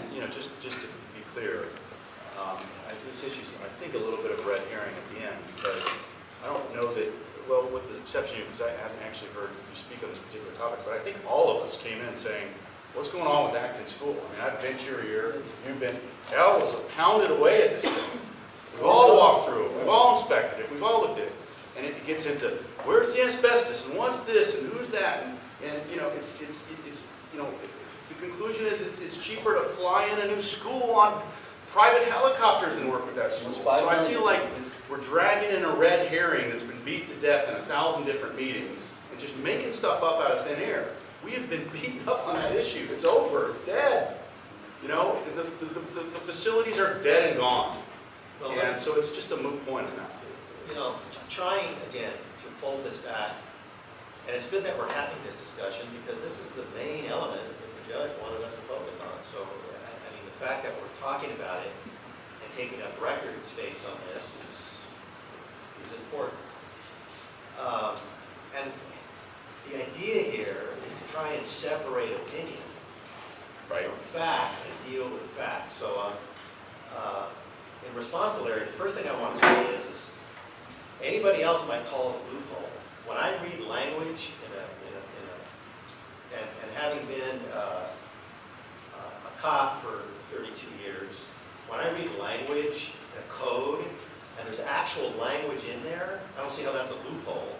It specifically says that if you can't house the entire school, that you can go to a neighboring district.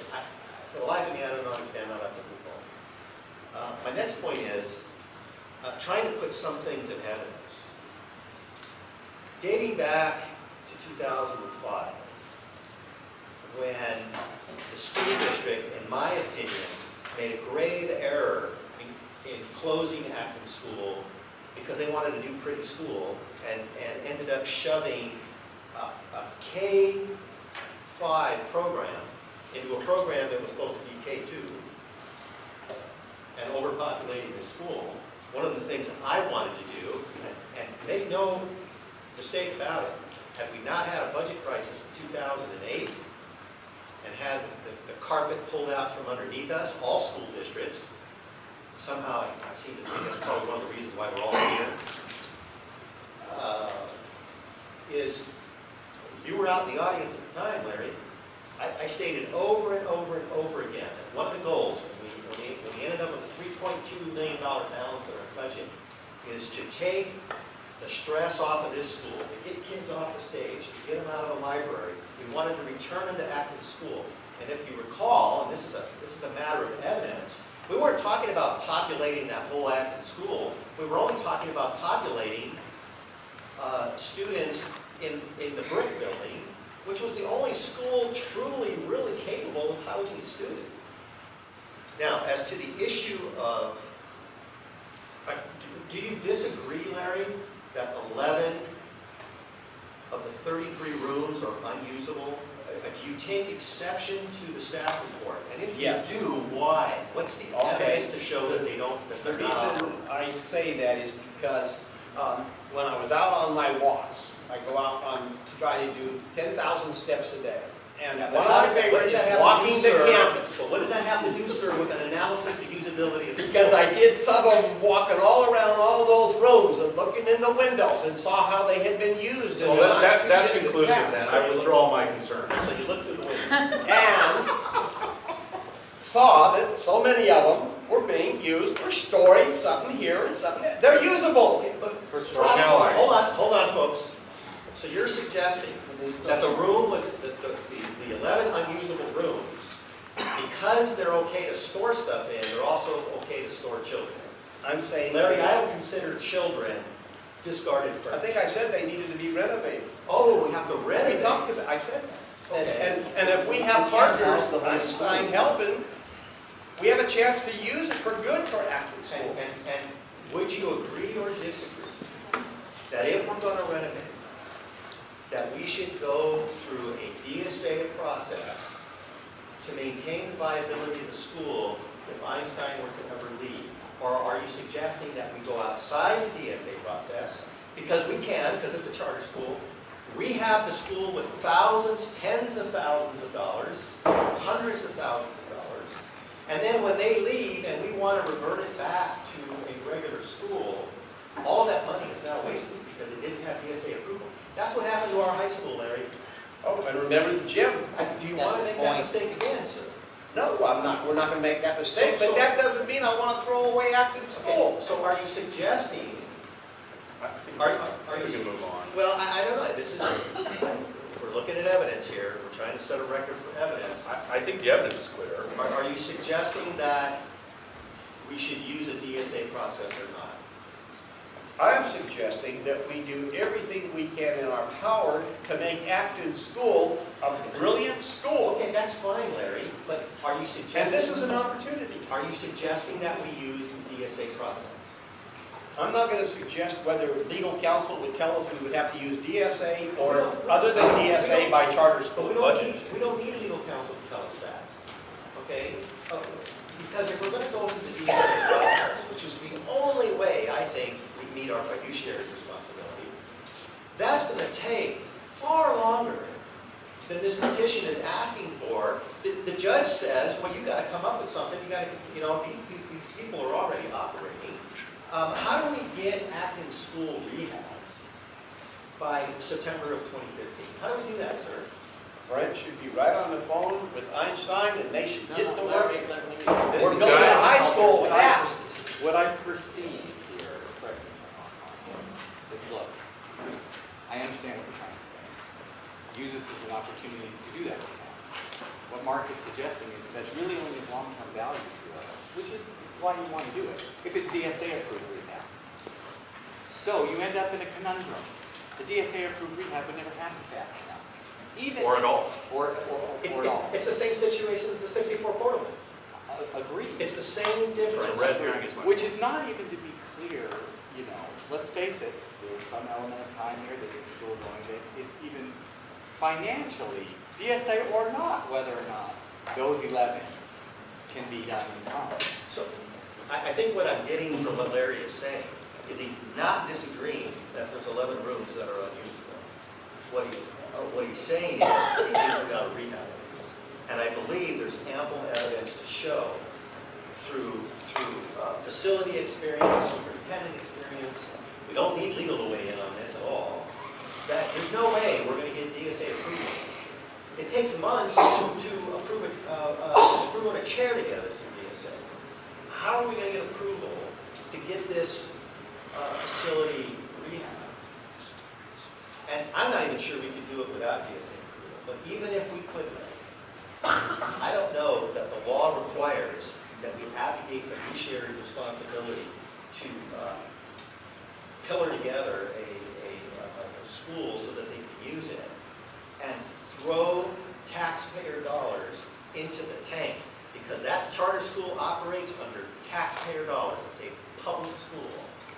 And even though they don't have to meet the same DSA building requirements, they are a public school. They receive money through taxpayer dollars to the state of California that we all pay for. And I don't think it's good public policy. I don't think it's good individual fiduciary responsibility on our part as a school board to throw money away. We can say, oh, there's an opportunity for Einstein to pay for it. Let's make no mistake. When Einstein pays for it, you, the taxpayer, pays for it. And I cannot, in good faith, in good governance, agree to rehab a school at taxpayer expense and then throw it away at some point.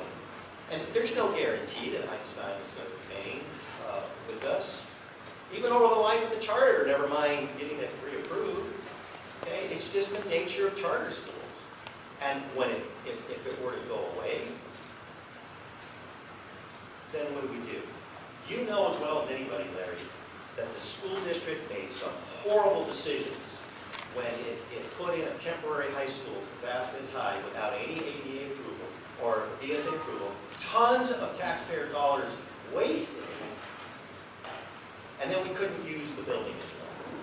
I refuse to enter into the same mistake again.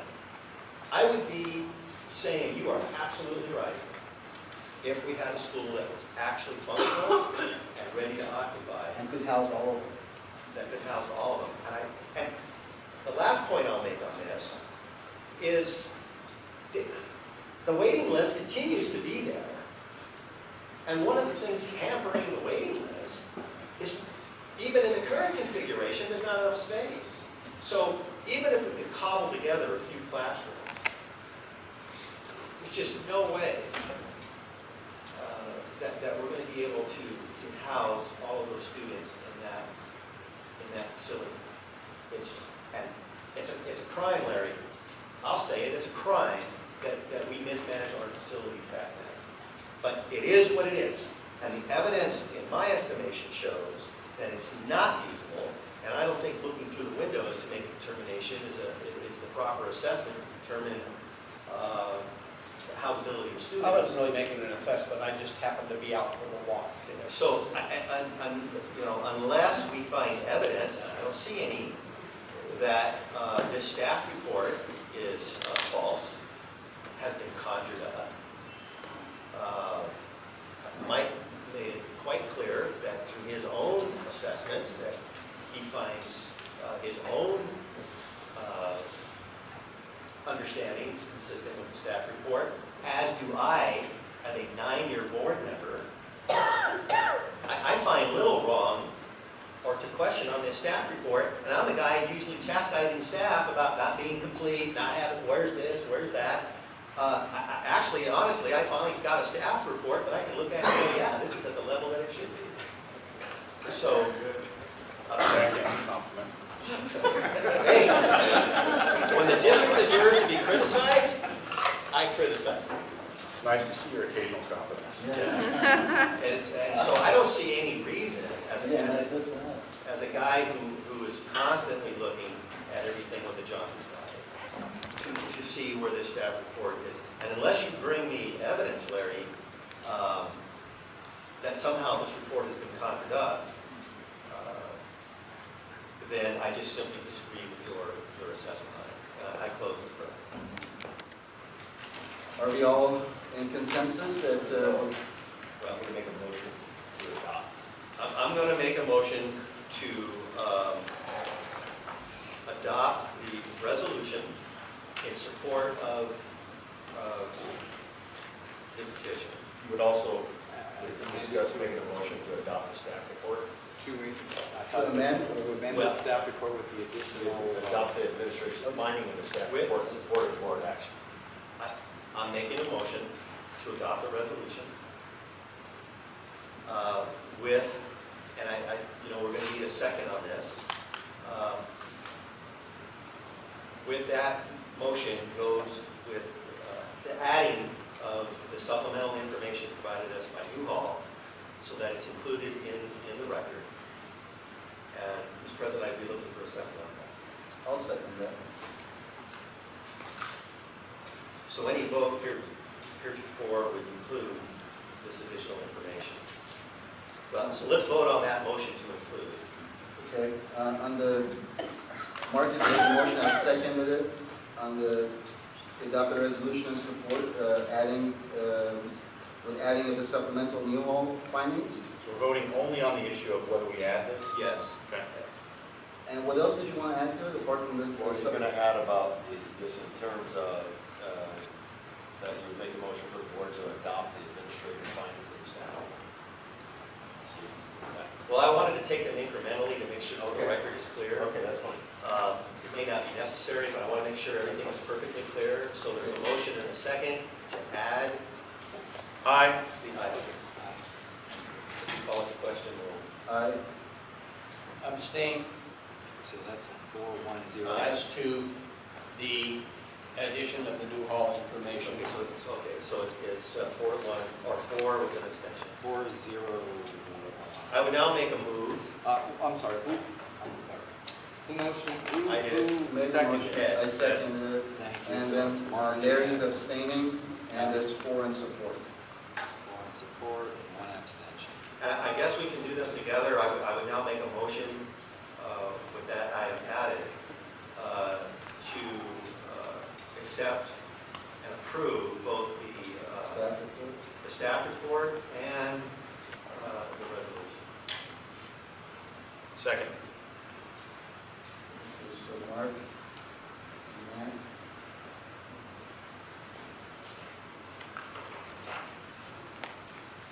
All in favor? Aye. Aye. Nay. Aye.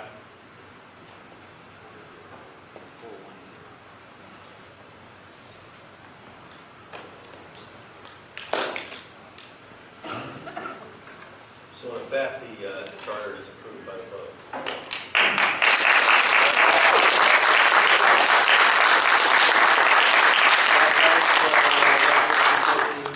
Blah, blah, blah, blah, blah. I'm sorry? I just want to make sure.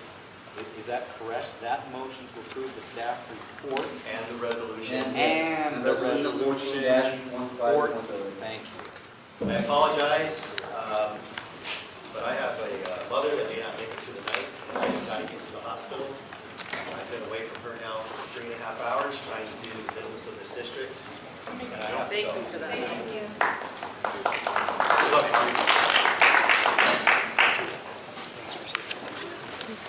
All right.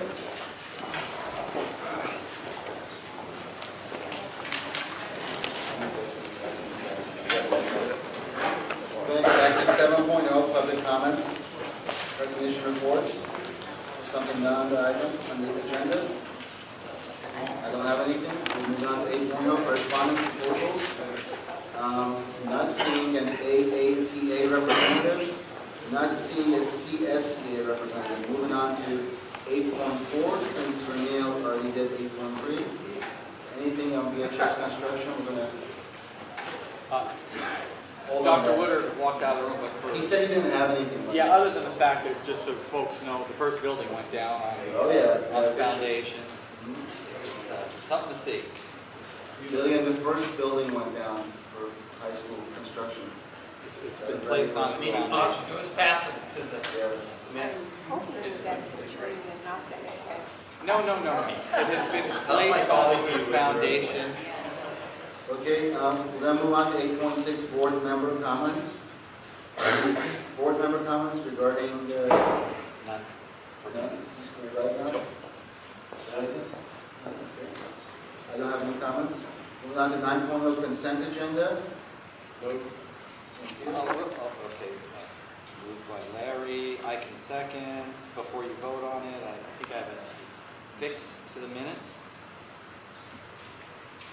Are you with me, Lucy? Yes. Okay, can I? So my records show that on action 2.0 to adopt the agenda from December 18th, it was moved by Larry and seconded by myself, not Mr. Porter. By yourself, yes. Is that what your notes show? That's what I show. Okay, very good. 2 out of 3. Okay, on 9.0, That's the only amendment. 9.1, 9.2, minutes of the special board meetings and warrant registers. All in favor? As Aye. amended, aye. 401. System, can you make a note of Marc's departure, please? Thank you very much. At 10:26. Dr. Woodard, as far as 8.4 and 8.5 high school construction, we skipped that. Did you have anything just real quick?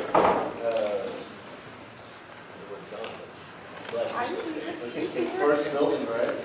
Well, that's what I wanted to say. If you look at the campus, building C is now intact. It's almost complete. So it's a little ajar in a couple places, but I was up there today and looking around and it's absolutely. It looks great from the Hopefully, I'll freeway. continue to send you more. All of the pads are now going to be poured, and all of the buildings will start coming fast and furious. I had 36 people on there, and I was hoping Marc would be here for this. 4 inspectors. So it's the way to go. I spent almost 10 minutes parked on Sierra Highway in different positions, just looking at all the work going on It there. looks like a real Crane. You have 2 cranes, isn't it? Yeah, there is. So, Looks great. but anyway, the entire section is done. You'll start to see it. It's going to go up really fast. Any superintendent comments on 8.5? Thank you, sir. Okay.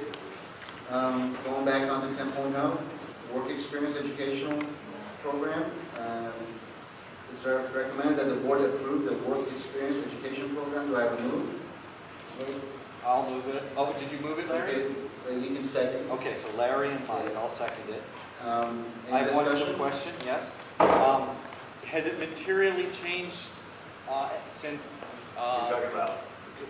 the package for the work experience program? It was brought in for review and kind of like an informational thing at the last meeting? There was no change. No change? It's great. Okay, I'm good. I received no comments, and we've changed. So it's as it was. That is correct. Thank you. All in favor? Aye. Aye. 401.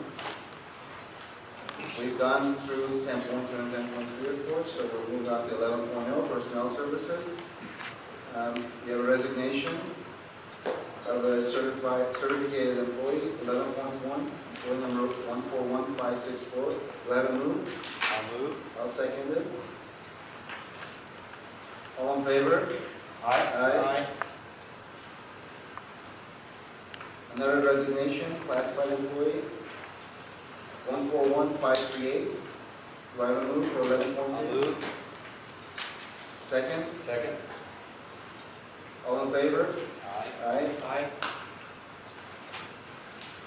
11.3, approval of certificated personnel, employee number 141565. Do I have a move? I'll move. I'll second it. Thank you. Who seconded? I did. Matt, I got a question. yes? Just because of the way the funding source is unrestricted general fund, is this effectively revenue neutral? Because we're Actually, switching there's folks. approximately about a $4,000 Increase. increase. Okay, thank you, that's solid. Thank We you. accounted for that in the budget, talked to Dr. Woodard. $4,000. $4,000 in total. Thank you. All in favor? Aye. Aye. 11.4, employee hiring handbook. It's recommended that the board approve the employee hiring handbook as presented. Do I have a move? I'll move. Second. Same as was submitted before the last meeting. Fine. Yep, it's all vetted by legal as well, went through that in Okay. depth. I mean, I read it thoroughly for the last meeting. Yes. Thank you. Any further discussion? All in favor? Aye. Business and financial. 12.1, Williams Settlement Quarterly Report, I'll move it. second quarter. Thank you. Mr. Fox. Support or second. Okay. No questions. Any discussion on 12.1? All in favor? Aye. Aye. Thank you. 13.0, future agenda items. Dr. Woodard, as we discussed in person, can we put on future agenda items just a study of maybe a later start for a school day? Can you guys consider that? And as you know, a few years back, we pushed back, we shoveled things up for the bus schedule. I think it's going to be time that we take a look at that again and see what the benefits of maybe starting at 8 o'clock for the high school students are, as opposed to, because I have done a lot of study on this, gymnasium, and there's a lot of supporting evidence that they're better off starting, let's say, at 8, as what time we're starting now. We'll put together a staff report and we'll try to make it really competent. Okay. We'll do a good job in the staff report, so you'll clear. I just think a few years back were mandated mostly by the bus schedule, and now we can just take a look at it again. We will. I'll trust the staff on it. Absolutely. Take it from there. We'll put together some documents for you. Thank you, sir. 14.0 calendar, we have a meeting January 22nd. We have a meeting February 12th so far on the calendar. Any additions? Okay, 15.0 closed session. 15.1 report of action taken in closed session. We did not take any action in closed session today to report out. 16.0 adjourned. So notwithstanding that, because there was no action. Yeah, there was no action, yeah. No action, nothing. Did you ever adjourn out of closed session? We suspended closed session. Okay, Ed, we're also going to, I moved to yeah, adjourn thank closed you. session. Thank you, Larry. Anybody wants a second? I'll second it. All in favor?